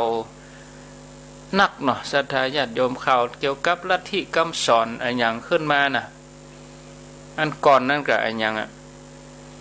ไปอริยะเมตไถ อดีตสสว่าเป็นอริยะเมตไตรเดี๋ยวนี้กับถ้าจะแผ่วไปละอันนั้นของแจ่น้ำจะมีกลิ่นหอมผมนี่จะยิกเป็นก้นหอยอีวะเขาก็เชื่อกันอยู่นั่นเนาะแล้วออกข่าวมาแหมอันนั้นก็ใส่ผ้าดำเนี่ยแล้วก็ว่าเป็นพุทธะอย่างจักรวาลอย่างนั้นนะ แล้วก็เอาแม่เปิ้นไปจุหลอกเชียงเงินเชียงทองลูกสาวเปิ้นไปตุยอันนี้หันพิษไปจากทำนองของธรรมนะญาติโยมเนี่ยแล้วคนกับป้ากันลงพิษไปอย่าแล้วก็ข่าวออกมาแหมอันนั้นพระใจเครื่องประหารตัวเองเป็นคำสอนที่บัดถูกเนาะพระพุทธเจ้าเพิ่นไม่ได้สอนอย่างนั้นนะเอาชีวิตเป็นตาลเนี่ยมันมีบะหมี่อย่างนั้นนะคือตายในผ้าเหลืองมันคนละอย่างอันนั้นฆ่าตัวตายเนี่ยบดีบะหมี่เนอะคำสอนเหล่านี้ญาติโยมท่านทั้งหลายเนาะบางทีญาติโยมเขาติดตามข่าวแล้วก็มีตัวกะคำสอนอย่างนี้บะหมี่เนอะเปิ้นไม่ได้สอนให้ทำร้ายตัวเองถ้าคนฆ่าตัวตายนี่จะต้องเป็นอย่างนี้500จัดก่อนนะเปิ้นอุตส่าห์ให้ชีวิตมาแล้วเป็นคำสอนที่ผิดเนอะผิดไปจากทำนองครองธรรมบ่ถูกต้องทีนี้ถ้าเราใครรู้ว่าชาติหน้าจะเป็นอย่างใดอีนะจะได้ขึ้นสวรรค์ไปเสวยสมบัติทิพย์ก็ว่าเราจะไปอยู่ตัดใดเราก็พอการกระทำของเราในจัดปัจจุบันเนี่ยกะอย่างที่เป็นข่าวเนี่ยบางทั้งไปสงสัยว่าจะไปอยู่ที่ไหนอ่ะเนาะ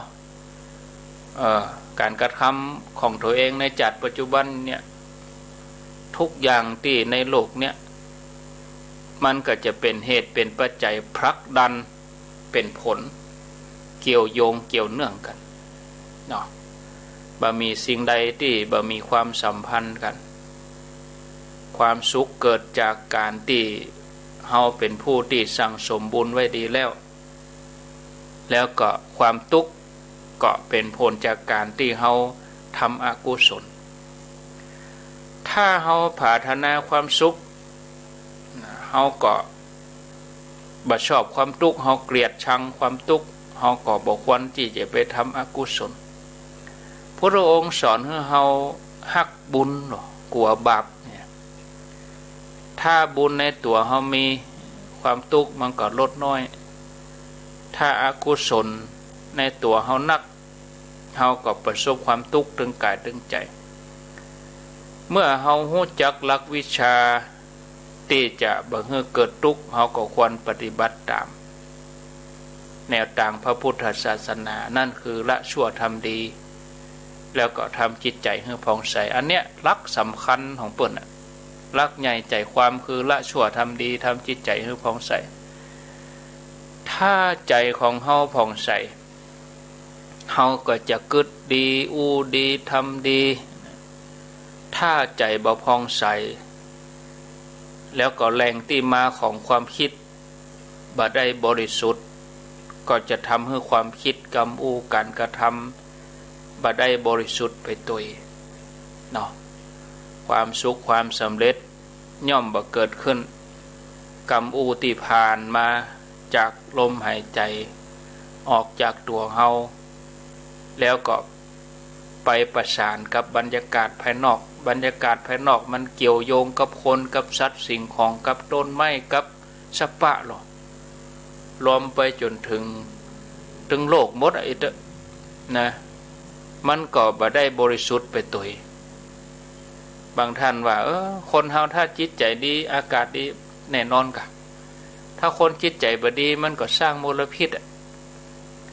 หรือคนจิตใจบ่ดีมันสร้างมลพิษเกิดขึ้นเนาะมันสร้างสิ่งแวดล้อมที่บ่ดีเกิดขึ้นมา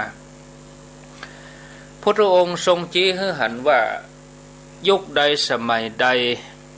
ที่มนุษย์เฮาบ่มีการยึดกุศลถึง10อย่างที่เปิ้นฮ้องว่ากุศลกรรมบท10ตามที่ได้ยินได้ฟังมานะศรัทธาญาติโยมท่านสาธุชนคือถ้ายังยินดีในการเบียดเบียนชีวิตการฆ่าสัตว์ลักขโมยประพฤติผิดในกรรมผิดลูกเมียการพูดเท็จส่อเสียดคำหยาบเพ้อเจ้อทำจนเป็นปกตินะมนุษย์ก็จะเป็นผู้ที่มีใจอาฆาตพยาบาทแล้วก็บ่มีความเมตตาต่อกันมีความหันผิดจากทำนองครองธรรมสิ่งต่างๆที่มีส่วนเกี่ยวข้องบอกว่าจะเป็นคนเป็นสัตว์สิ่งของรอบตัวก็จะวิปริตไปตัวการที่คนเฮาบ่มีศีลมีธรรมเพราะแหล่งที่มาของความคิดที่อยู่ภายในนั้นบ่บริสุทธิ์มีความหันผิดกรรมอูก็ผิดการกระทำก็ผิดก็เบียดเบียนกันไปส่งผลให้ดินฟ้าอากาศแปรปรวนญาติโยมสังเกตก็ว่าปีนี้เนี่ยฝนมาเว้ยน่ะเนาะยังจำได้อยู่ว่าควรปิดปีก่อนเนี่ยเดือนเมษานี่ยังสุดเดือนนะแม่นกับโยมเนาะต้นเดือนพฤษภาปุ่นฝนจะมาแล้วก็มาสังเกตว่าปีแล้วกับปีเนี้ยฝนมาเกือบตามฤดูนะแล้วก็หน้าหนาวนี่ก็หนาวนะโยมจำตอนเดือนมกรากุมภาได้ก็มี 2-3 วันนะช่วงหนึ่งที่หนาวขนาดได้ใส่เสื้อแขนยาววันค่ำหิ่งไฟเมื่อวันน่ะเวลาเที่ยงยังดังไฟหิ่งเนี่ยมีหั่นเนาะต้นปี64เนี่ยพอจะนึกได้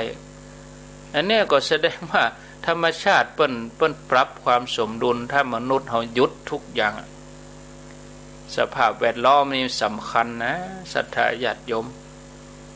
มนุษย์เฮานี่มันทำอันตรายให้เกิดขึ้นกับสิ่งแวดล้อมแล้วก็ธรรมชาติเนาะถ้าว่าคนเฮามีศีลมีธรรมธรรมชาติก็บ่แปรปรวนถ้าคนเฮาบ่มีศีลมีธรรมเบียดเบียนกันส่งผลให้ดินฟ้าอากาศแปรปรวนผลหมากหลากไม้ก็รสชาติบ่ดีโรคภัยไข้เจ็บเกิดขึ้นโรคร้ายแรงที่บ่เคยเกิดก็จะเกิดรักษายากเนี่ยสรรพคุณของยาก็บ่ค่อยมีเนี่ยสรรพคุณยาลดลงไปอายุของมนุษย์ก็สิ้นไปสั้นไปทุกปีฤดูกาลก็เปลี่ยนแปลงไปหมดฝนก็ผิดฤดูอากาศก็ร้อนเกินผิดปกติเมื่อมนุษย์เฮาปรับตัวตามสภาพแวดล้อมบัดนั้นอัตราการตายแล้วก็ภัยธรรมชาติก็จะเพิ่มหนักขึ้นเนาะนอกจากนี้สิ่งที่ซ้ำเติมเข้าไปก็คือข้าวยากหมากแพงเมื่อทุกอย่างแปรปรวนไปหมดนะตรงกันข้ามญาติโยมถ้าว่ายุคใดสมัยใดมนุษย์เฮามีศีลธรรมประจำใจเนาะมันประพฤติปฏิบัติตั้งอยู่ในความดี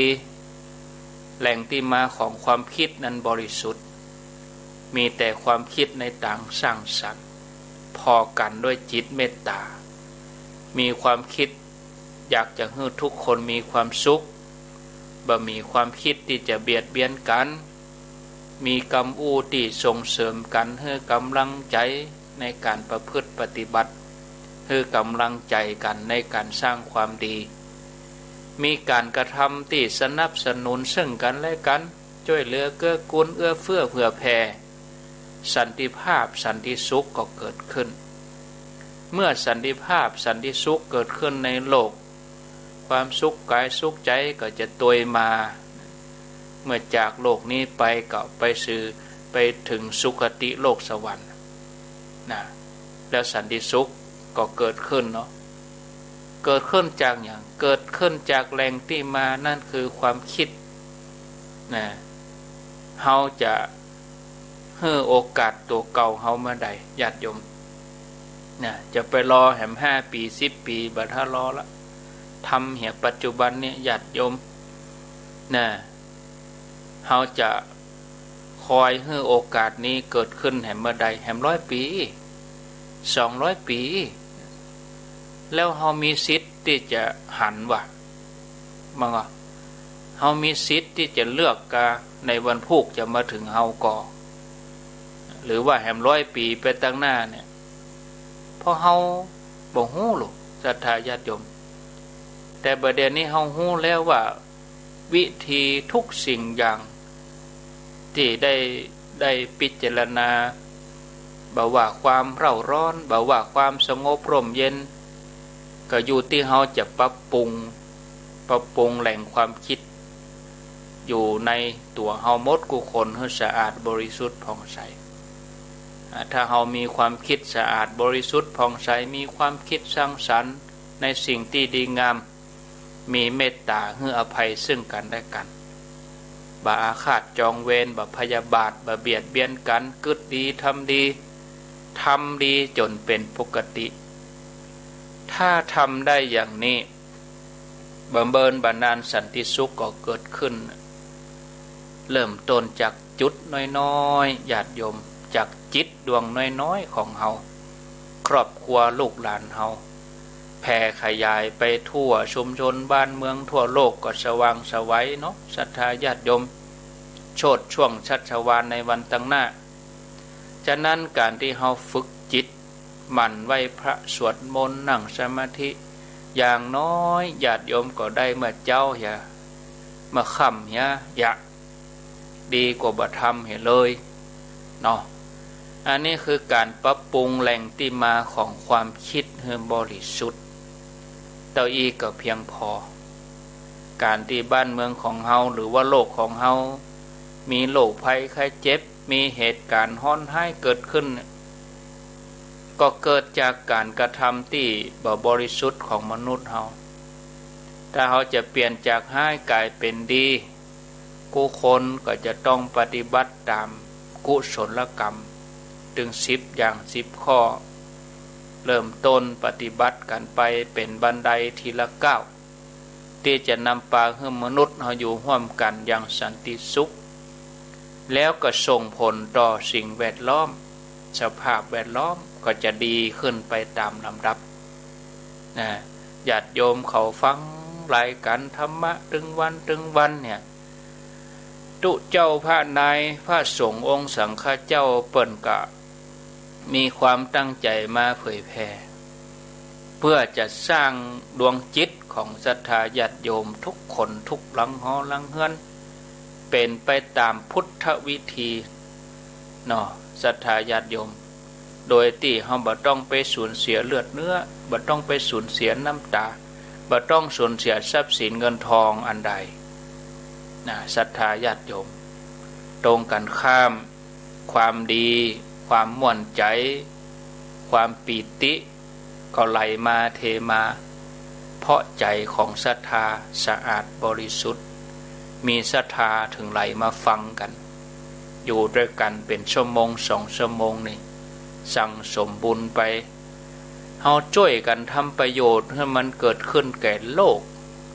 โดยการฝึกจิตแต่ละดวงญาติโยมของท่านทั้งหลายเอง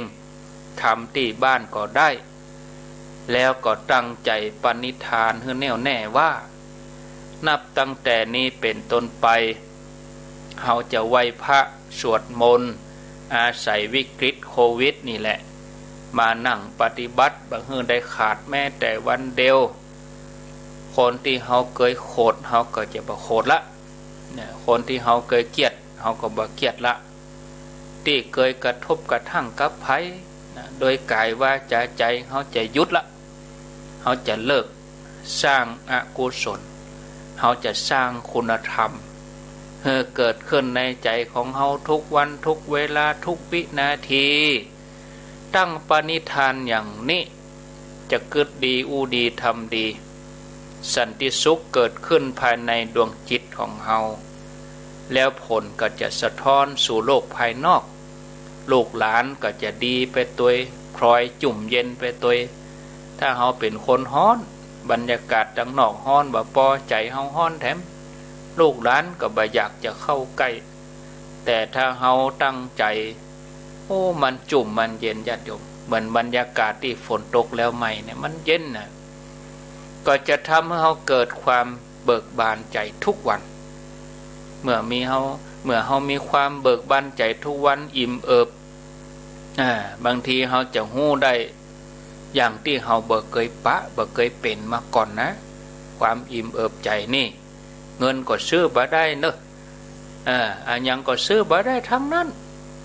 จะเอาอันยังมาแลกเปลี่ยนกับบ่ได้อะถ้าสมบัตินี้มีอยู่ในใจเรา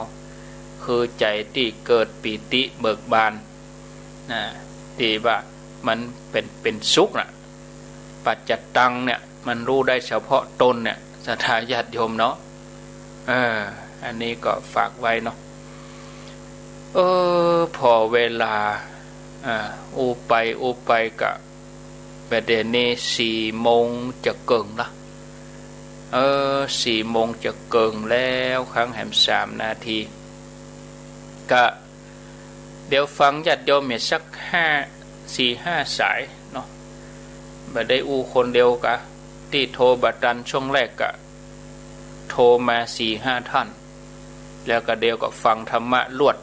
จบไปเลยลวดยาวจบไปเลยเนาะเอาสักประมาณ5 คนก็พอ5 ท่านก็พอเนาะ5 สาย1 2 3 4 5นี่นะช่วงแรกตะกี้ก็มี1อินทขีนแม่แตงศพเตี้ยจอมตอง2 3ตะโจก4ตีนโดยสุเทพ5ยายพรและช่วงนี้แหม5 ท่านอยู่ที่ไหนดังใดขอเจริญปอน0998366322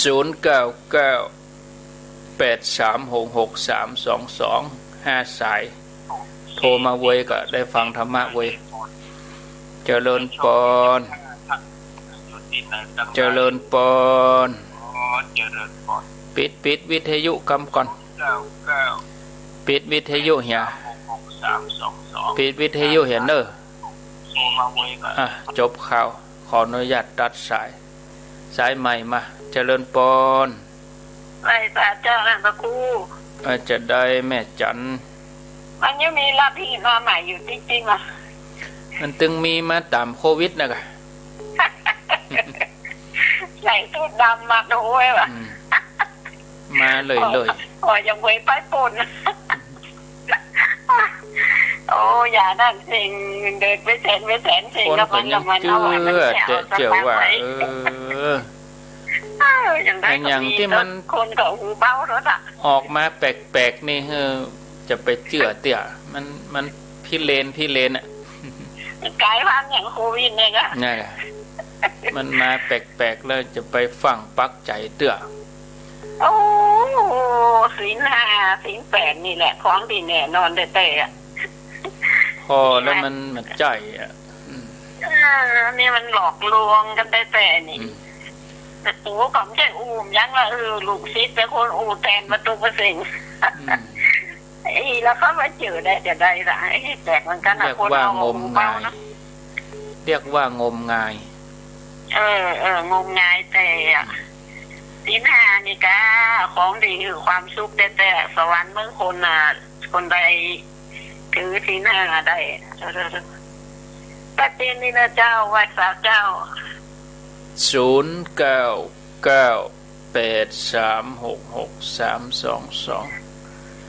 เจริญปอนวัดสาเจ้าท่านพระครูอยู่ดังใดดังกอกเจ้ากอกกะเจ้านะกอกบ้านกอกนี่แม่บุญแต่สมควรทางใดของยิ่งบ้านนึงมันมีเนาะแม่บุญกัดก้อมฟังชัดดีเนาะชัดดีเจ้าชัดเจ้ามีนะแม่บุญนี่เหนียวแน่นแต่ฟังตลอดฟังหมดอ่ะฟังดูรายการคอยฟังหมดอ่ะเมื่อคืนวันแมลงง่วงยินดีเนอไว้จ่าเจ้าบุญกัดก้อมกกัดก้อม0998366322อีก3 ท่านเดี๋ยวฟังธรรมะรวดจบไปเลยเจริญปอน เจริญปนเจ้าไว้สาเจ้าอยู่ที่ไหนอยู่ด้วยน้อยนี่เจ้าดอยน้อยนี่บ่ได้ฟังชัดจ้าแม่น้อยอ่ะก็บัดโทรมาเป็น4-5 ปีนี่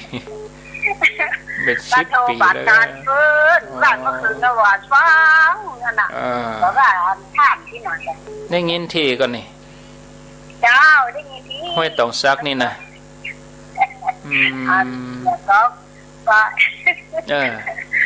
ไม่โทรนะแค่ประเดี๋ยวที่5-6 สายก็ได้เต้งโทรเหมือนกันเนาะจ้าเต้งโทรไว้หน่อยบอกให้ลูกแล้วทุกทีเอ้ยตะฮือลำเด่นนี่อายุเท่าใดล่ะหัวเขาอายุ71จ้าโอ้71ล่ะจ้าจะสี่อันจะมาห้าประกาศที่ยกเครื่องกับได้แล้วฟังกันไปเนอะอันนี้โยมแม่ของท่านหนึ่งท่านประสบโชคกูงูลืนเป็นอยู่ดอยน้อยนี่เอาเจริญปน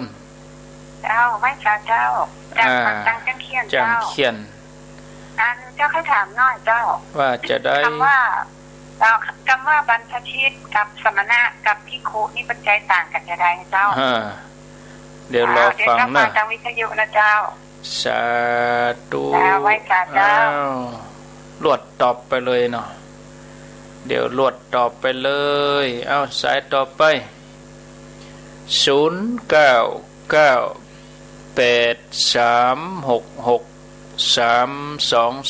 เอามีเข้ามาไผจะอูดจะจาแหมสายสุดท้ายนะสายสุดท้ายเนาะจะเริญปนอาจารย์ทั้งคู่จากที่ไหนชัดเจนดีขึ้นเนี่ยชัดเจนดีจากที่ไหนชัดเจนดีอันนี้ห้อยตองสักป่อบุญมีท่านฮะนั่งสมาธิดีเด้อน่ากันแน่นอนกันคนที่ใจยิ่งเป็นคนมาที่ใจยิ่งมาที่ชอบอันนี้ถูกต้องมีเป็นรูปวิญญาณจะหายกว่า7หายเจ็บแค่เจ็บขาหายเจ็บแมวตรงเนี้ยเบาดีแต่กัน9 นาที30 นาทีเอาละเอาพอให้พอดีเอาทำได้พลาดแล้วล่ะใจฮ้อนเป็นใจที่เองเอาพอทำหูเด้อที่พอจะทำได้นะครับเอาที่พอจะทำได้ผมทำมาแล้วที่เขาพอจะทำได้ครับเอาภาษาทำอยู่ดีมีสุขเนอะอยู่ดีมีสุขบุญกรรมบุญจูป่อบุญมีเอาเตออีก่อนตึกป่อบุญมีนี่ก่อนเนาะญาติโยมท่านทั้งหลายก็ตอบคำถามเสียก่อนนะก็เดียวถ้าไปกับคำถามบ่ได้ตอบก็จะคำใจโยมคำถามโยมเปิ้นถามว่าความหมายของคำว่าบรรพชิตสมณะแล้วก็ภิกษุนะมีความหมายว่าจะใดเอาบรรพชิตก่อนเนาะความหมายบรรพชิตนี่ก็คือนักบวชในพระพุทธศาสนาเนี่ยบรรพชิตนะในความหมายกว้างๆแต่ถ้าว่าอธิบายให้ยาวไปกว่านั้นก็คือว่าผู้ที่เว้นจากอกุศลผู้ที่บวชในพุทธศาสนานี่ก็สละอาคารบ้านจองที่ว่าเราไม่เกี่ยวข้องด้วยเรือนแล้วอย่างสละเพื่อจะมาคัดเก่ากิเลสในเพศบรรพชิตคือการได้สละตัวเองเข้ามาบวชในพระพุทธศาสนาสละจากทั้งโลกแล้วอีนะความหมายบรรพชิตนี่ แถมอย่างหนึ่งก็คือคำว่าบรรพชิตถ้าเป็นคุณมหาเปิ้นก็ว่ามาจากคำว่าปัพพชิเตนะปัพพชิเตนะแปลว่าบรรพชิตบรรพชิตถ้าแปลออกมาตามพระไตรปิฎกนี่ก็ว่าผู้ตัดวัตถุกรรมอันเกี่ยวข้องโดยคฤหัสถ์คือตัดจากวิถีคฤหัสถ์ผู้ใดทำร้ายผู้อื่นบ่มีขันติฆ่าสัตว์อื่นโดยเบียดเบียนผู้นั้นบ่ได้ชื่อว่าบรรพชิตเลยบรรพชิตก็จะต้องละเว้นจากสิ่งหมู่นี้เว้นจากมลทินหมู่นี้อันนี้คือความหมายลักษณะของคำว่าบรรพชิตเนาะสมณะนี่เหรอ สมณะนี่โยมเขาเคยได้ยินตุลุงทองเปิ้นอู้ก็เอาค้อนบุกหัวสมณะคำว่าสุนัขะแปลว่าสมณะคนละอย่างกันสมณะนี่ถ้าในความหมายของเขาก็คือผู้สงบนักพรตนักบวชสมณะในศาสนาอินเดียโบราณหมู่นี้ก็ถือว่าเป็นสมณะนะอย่างลัทธิศาสนาพราหมณ์ศาสนาเซนนะลัทธิอาชีวกะอย่างหมู่นี้เป็นสมณะหมดที่เปิ้นฝึกโยคะอย่างหมู่นี้จัดเป็นสมณะสมณะนี่คือมีแนวคิดมีความเชื่อที่แตกต่างกันบางกลุ่มก็เชื่อเรื่องอัตตาบางกลุ่มก็เชื่อเรื่องอนัตตาบางกลุ่มก็เชื่อเรื่องกรรมเก่าบางกลุ่มก็เชื่อเรื่องบาปบุญคุณโทษบางกลุ่มก็เป็นฤาษีซีเปยไปเลยเนี่ยเป็นในจัดกลุ่มของสมณะนะบางลัทธิก็ถืออหิงสาบางลัทธิก็บ่กินเนื้อบางลัทธิก็กินเนื้ออย่างอันนี้เป็นกลุ่มสมณะนะศรัทธาญาติโยมส่วนภิกษุความหมายภิกษุภิกษุก็คือปอจายที่เข้ามาบวชเพิ่นห้องภิกษุถ้าเป็นแม่หญิงมาบวชห้องภิกษุณีถ้าภิกษุนี่เป็นทรัพย์เป็นกรรมเฉพาะในพระพุทธศาสนาเท่านั้นนะบ่มีในนักบวชศาสนาอื่นแล้วก็บ่ได้เป็นสาธารณะทั่วไปสำหรับทุกศาสนาถ้าจะแปลความภิกษุแปลว่าผู้ขอ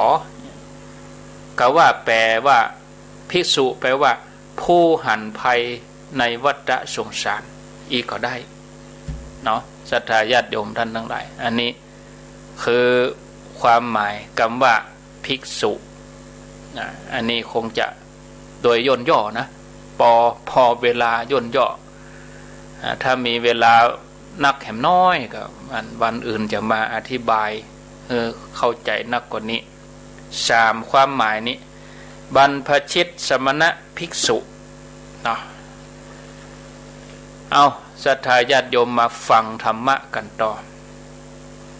พระองค์ทรงตรัสไว้ในสูตรหนึ่งชื่อว่าอปุตตกสูตร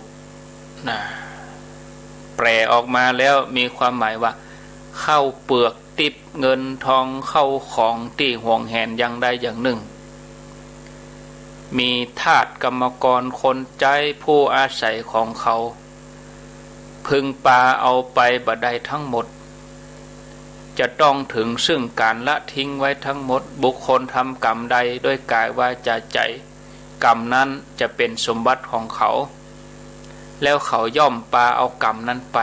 อันหนึ่งกรรมนั้นย่อมติดตัวเขาไปเหมือนเงาตามตัวเพราะฉะนั้นบุคคลควรทำกรรมดีสั่งสมไว้สำหรับพบหน้าบุญทั้งหลายย่อมเป็นที่เปิ้งแก่สัตว์ทั้งหลายในโลกหน้าท่านผู้ฟังญาติโยมมนุษย์ที่เกิดมา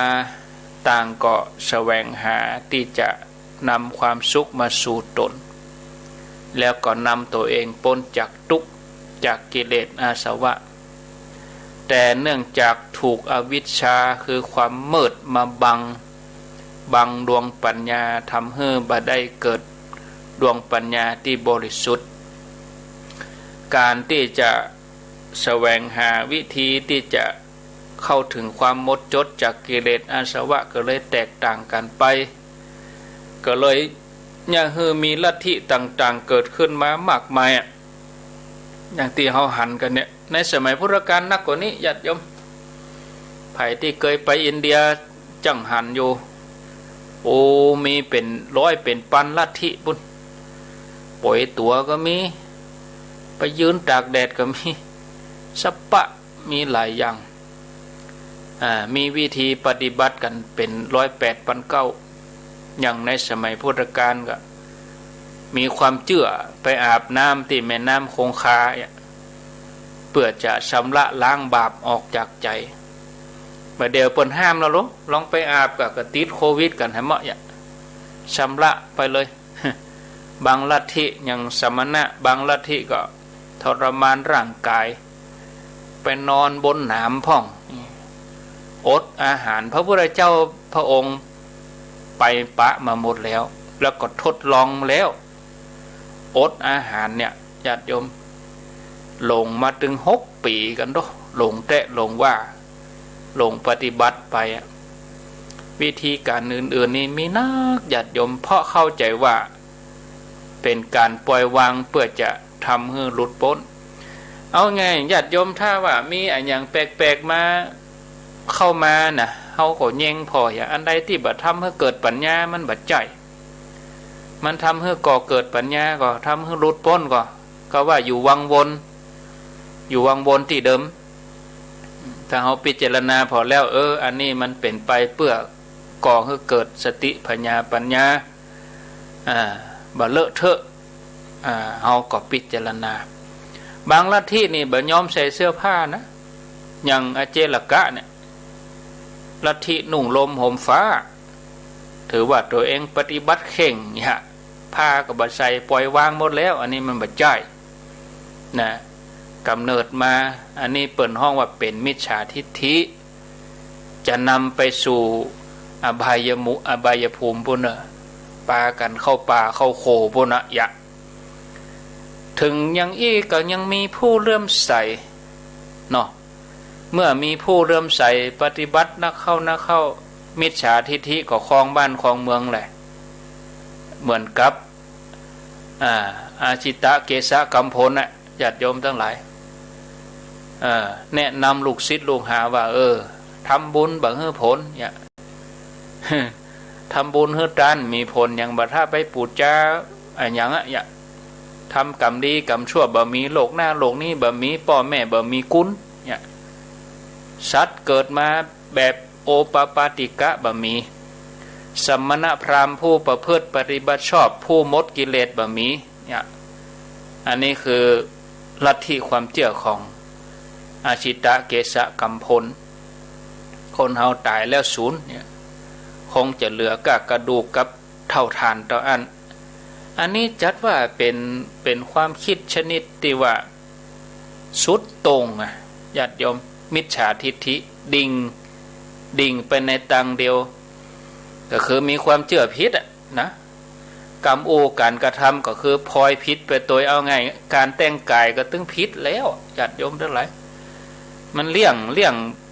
เปิ้นจะไปเอาความผิดกับบ่ได้ตัวเองบ่ใช่นักบวชนั่นไปนักบวชบ่ใช่นักบวชกับเนี่ยได้หาช่องทางหาช่องทางคนก็ไปเป็นเหยื่อกระทำผิดเมื่อบุคคลปฏิบัติผิดกันนักเข้าก็ย่อมเป็นเหตุให้ไปสู่อบายเฮาท่านทั้งหลายญาติโยมนับว่าเฮา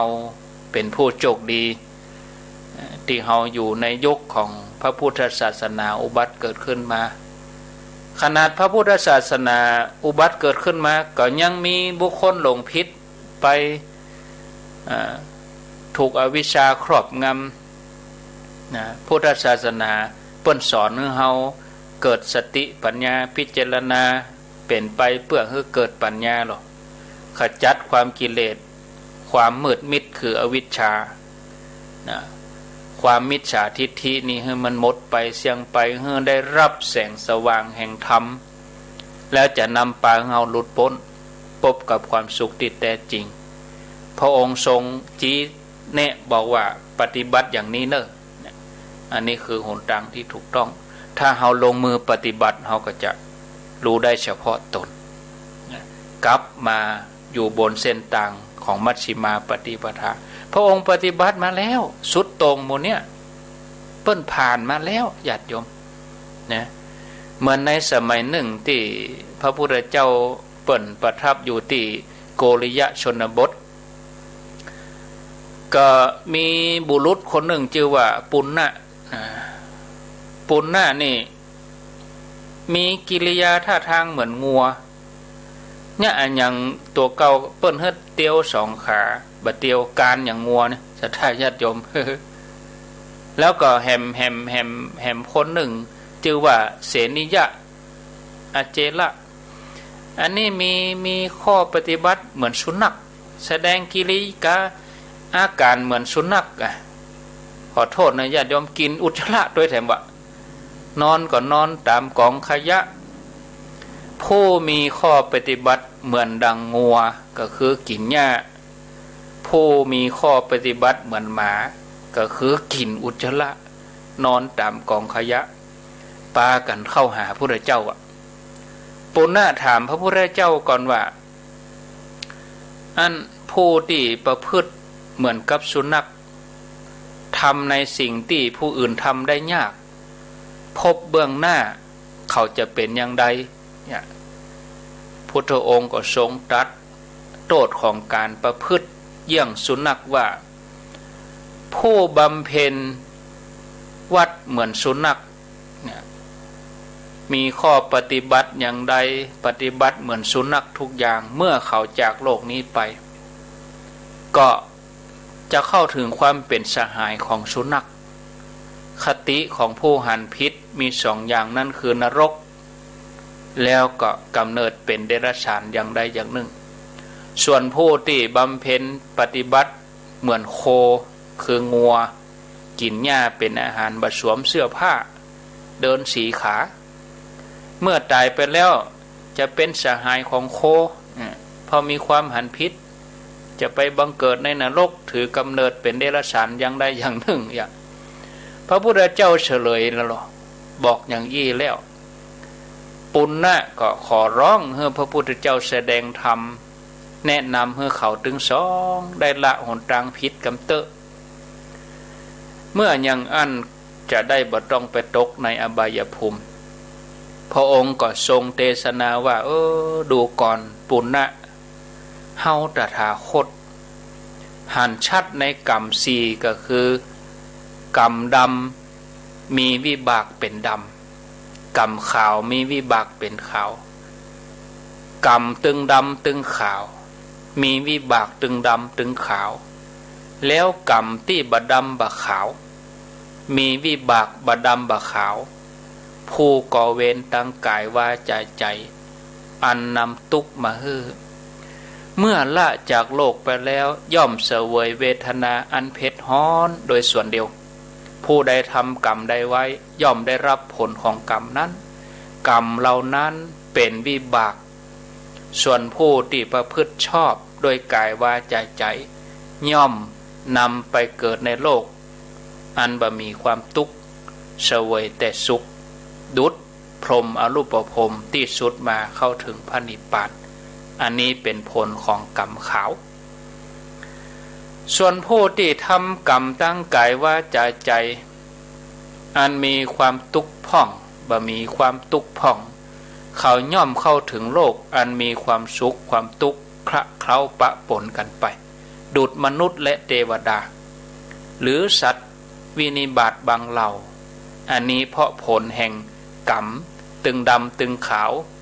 มีวิบากตึงดำตึงขาวปะปนกันไปส่วนกรรมที่บดำบะขาวมีวิบากบดำบะขาวหมายถึงผู้ที่ความดีบะทำความชั่วบะทำความชั่วบะมีความดีบะปะกดเป็นกลางกลางวางเฉยบะฟักไฟในบุญในบาป ถึง4ประการนี้ท่านสรรเสริญกรรมขาวได้ผลขาวว่าเป็นไปเพื่อความสิ้นกรรมเมื่อพระองค์แสดงธรรมจบปุณณะติประพฤติเหมือนโคขอเข้าถึงรัตนตรัยพระพุทธพระธรรมพระสงฆ์ส่วนเสนิยะที่มีความประพฤติเหมือนสุนัขมีความสาบซึ้งในรสพระธรรมได้ขอบวชบ่เมินบ่นานทำใจหยุดนิ่งหมดกิเลสเป็นอรหันต์นะเขาจะหันได้ว่าการกระทำกายวาจาใจของมนุษย์และสรรพสัตว์ทั้งหลายเนี่ยล้วนมีผลโดยตรงต่อชีวิตของผู้นั้นผู้ใดทำผู้นั้นได้รับถึงปัจจุบันแล้วในอนาคตไปบ่ปอก็ส่งผลต่อคนรอบข้างปัจจุบันนี่โลกของเฮานี่มันเป็นยุคโลกข้อมูลข่าวสารไล่พรมแดนเนาะนะเมื่อมีผู้ทำตัวอย่างตึงดีตึงบดีฮือมาปรากฏก็จะมีคนหลอกเลียนแบบเอาอย่างเนี่ยอย่างแปลกๆใหม่ๆพิสดารขึ้นมามันเกิดออกมาให้เฮาได้หันเฮาก็จะต้องใจวิจารณญาณเลือกเอาแต่สิ่งดีๆไม่ใช่รับหูรับตาเชื่อไปเป็นความงมงายบ่ได้เรื่องปัญญาบ่ได้ก่อให้เกิดปัญญาต้องหมั่นเพียรเจริญสมาธิภาวนาเฮาจะได้มีปัญญาชัดเจนแยกแยะได้ถูกศรัทธาญาติโยมนะก็ตัวนี้เขาจะมอบอย่างไว้ให้อนุชนคนรุ่นหลังให้เขาได้ยึดถือปฏิบัติตามเพราะว่าจะย่างให้คนถึงโลกเนี้ยต้องการจะเกิดขึ้นมาแห่งนักมากมายแล้วก็ยังเป็นหนทางไปสู่สวรรค์พระนิพพานจากนั้นเขาก็ช่วยกันประพฤติปฏิบัติมันไว้พระสวดมนต์เจริญจิตสมาธิภาวนาอย่างนี้ค่ะเนาะพอเวลาแล้วจะอู้แหมนักกับม่วนไปติ๊กหมดเวลาลงเสร็จแล้วญาติโยมเนอะก่อยไปปะกันแถมกำเนาะแถมกำกับบะใจอันเมินอ่ะมันผูกเนาะผูกมาเจ้านี่ก็ก่อยมาปะกันแถมใหม่ศรัทธาญาติโยมท่านทั้งหลายสำหรับระบบ Facebook ก็6:12ก็เดี๋ยวก็ปะกันแถมอยู่เนาะ6:12ก็เดี๋ยวจะมาพักสักชั่วโมงปลายหลังเคารพธงชาติแล้วก็มาเข้ารายการจนถึง20:00 นวันนี้นะ2วันจันทร์กับวันการเนาะเอาเหลือเวลาแถม5 นาทีทองไผมีหยังจะอู้จะจาก็ขอเจริญปอนเข้ามาติดตามกันไปถึงวันเนาะจะเลินปอนจากวิชาเจ้าจากดังใดจากแม่ขยอมเจ้าสังขยอมจะแม่ขยอมสันขยอมไหนสันขยอมมันสันขยอมสันทรายเนี่ยเจ้าสันขยอมสันทรายฟังท่านมาตลอดเนอะแต่มีโอกาสได้โทรมาบัดตานเปิ้นชัดดีก่อฮะเจ้าฟังขึ้นคำสอนของท่านในหูธรรมะนี่เข้าทางหมดเลยเจ้าพิจารณาเอาเนอะว่าเนี่ยกรรมไทยกับมันแต่ห้องก็ยังมาตั้งตายเจ้านะปังอาบอ่ะโจนไก่เนาะปากกดเลยซักหัวดอกเก่าซักนี่ดอกเก่ามันซักกันเนี่ยอันเลยปากกดหันเลยยอมรับจริงๆอ่ะเรื่องเนี่ยอันนี้มันอาจินนักกรรมเนาะส่งผลให้ชนกกรรมเจ้าว่าเจ้าขออายุ59เนาะพยายามทำความดีไปทำไปปฏิบัติไปเถอะเนาะปัญหาค่ะยินดีเนอะทุกวันจะไปหาเนอะดีมีสุขสันขยอมสันทรายก็ปุ้นเดือนสิงหาปุ้นก็จะได้ไปอยู่รู้ไปสันทรายไปวัดสันขยอมไปบรรยายธรรมที่วัดสันขยอมเดือนสิงหาพุ่นก่อนเอา099881 จะเริ่มปอนอย่าเมาโลดกันไปนะท่านพระครูยกเลิกเหียก่อนเนอะยกเลิกกันเหียก่อนโควิดมารุนแรงนะอันแม่ว่ามันจะเกี่ยวกับสมองคนหลงเชื่ออย่างง่ายๆนะแต่อันนี้สันทรายนะกะเจ้าแม่สันทรายปลาล้านนะกะสันทรายปลาล้านสันทรายมาเห็นตัวกันมาแม่โทรตั้งตี 3มาติดมาเดียวเนี่ยแต่เจ้าลูกเจ้ามาติด4 โมงแต่เจ้ากับว่านี่วันศีลนะกับแม่เปิดฟังเอาโทษตั้งมาติดกันแล้วมาติดมาเดียวเนี่ยพอเปลี่ยนเอาจะคนเท่ามาเดียวมันระว่างเกิดศูนย์ขึ้นไปเนาะมันก็จะวันลงเชื่อง่ายๆนะไม่ว่านะ01นะ2501นี่โอ้เปิ้นฮู้ละยังน้อยมันก็ป.6แล้วรู้เนาะแม่นเลยกะก็ว่าถ้ามันไงว่ามันหลงมันไหลอย่างง่ายๆมาเดียวมันใช่เกี่ยวกับคนนะแม่ว่านะส่วนบุคคลนะเนาะเกี่ยวกับบุคคลนะบางคนก็จบเจ้าสูงยังแม่ไปเอาโมเพื่อนเป็นข้าราชการแต่แม่เป็นช่างเย็บผ้าเนอะไม่ใช่เป็นข้าราชการไปดูเมื่อแม่เย็บผ้าหาข้อแม่เป็นอาจารย์นะจะสู่ก็จะไปฟังไปถามนี่อย่างแม่ก็ว่าอย่างน้องราศีจับกันมันได้ไปไหนล่ะวางนี้จะยิ่งเนาะมันได้ไปไหนราศีเป็นอาจารย์เจ้าสาธุนะเจ้าเอาละได้2 สายเนาะญาติโยมพอเวลาก็คงจะต้องได้ลากันก่อนเนาะเวลาหมดลงไปลากันเตอีป้ากันทำไมวันพุธวันการเวลาเดียวกันนี้บ่าย 3แต่มาเจ้าก็เข้ารายการปกติวันพุธก็ตี 3ถึงตี 4 เกิงเนาะตี 4 เกิงถึง 7 โมงก็วันพุธท่านสาธิตจากสถาบันธรรมพิวัตรศพเดินบุญพวกวันการจะมาลาไปก่อนจกดีมีใจเนอะทุกคนทุกท่านอายุวัน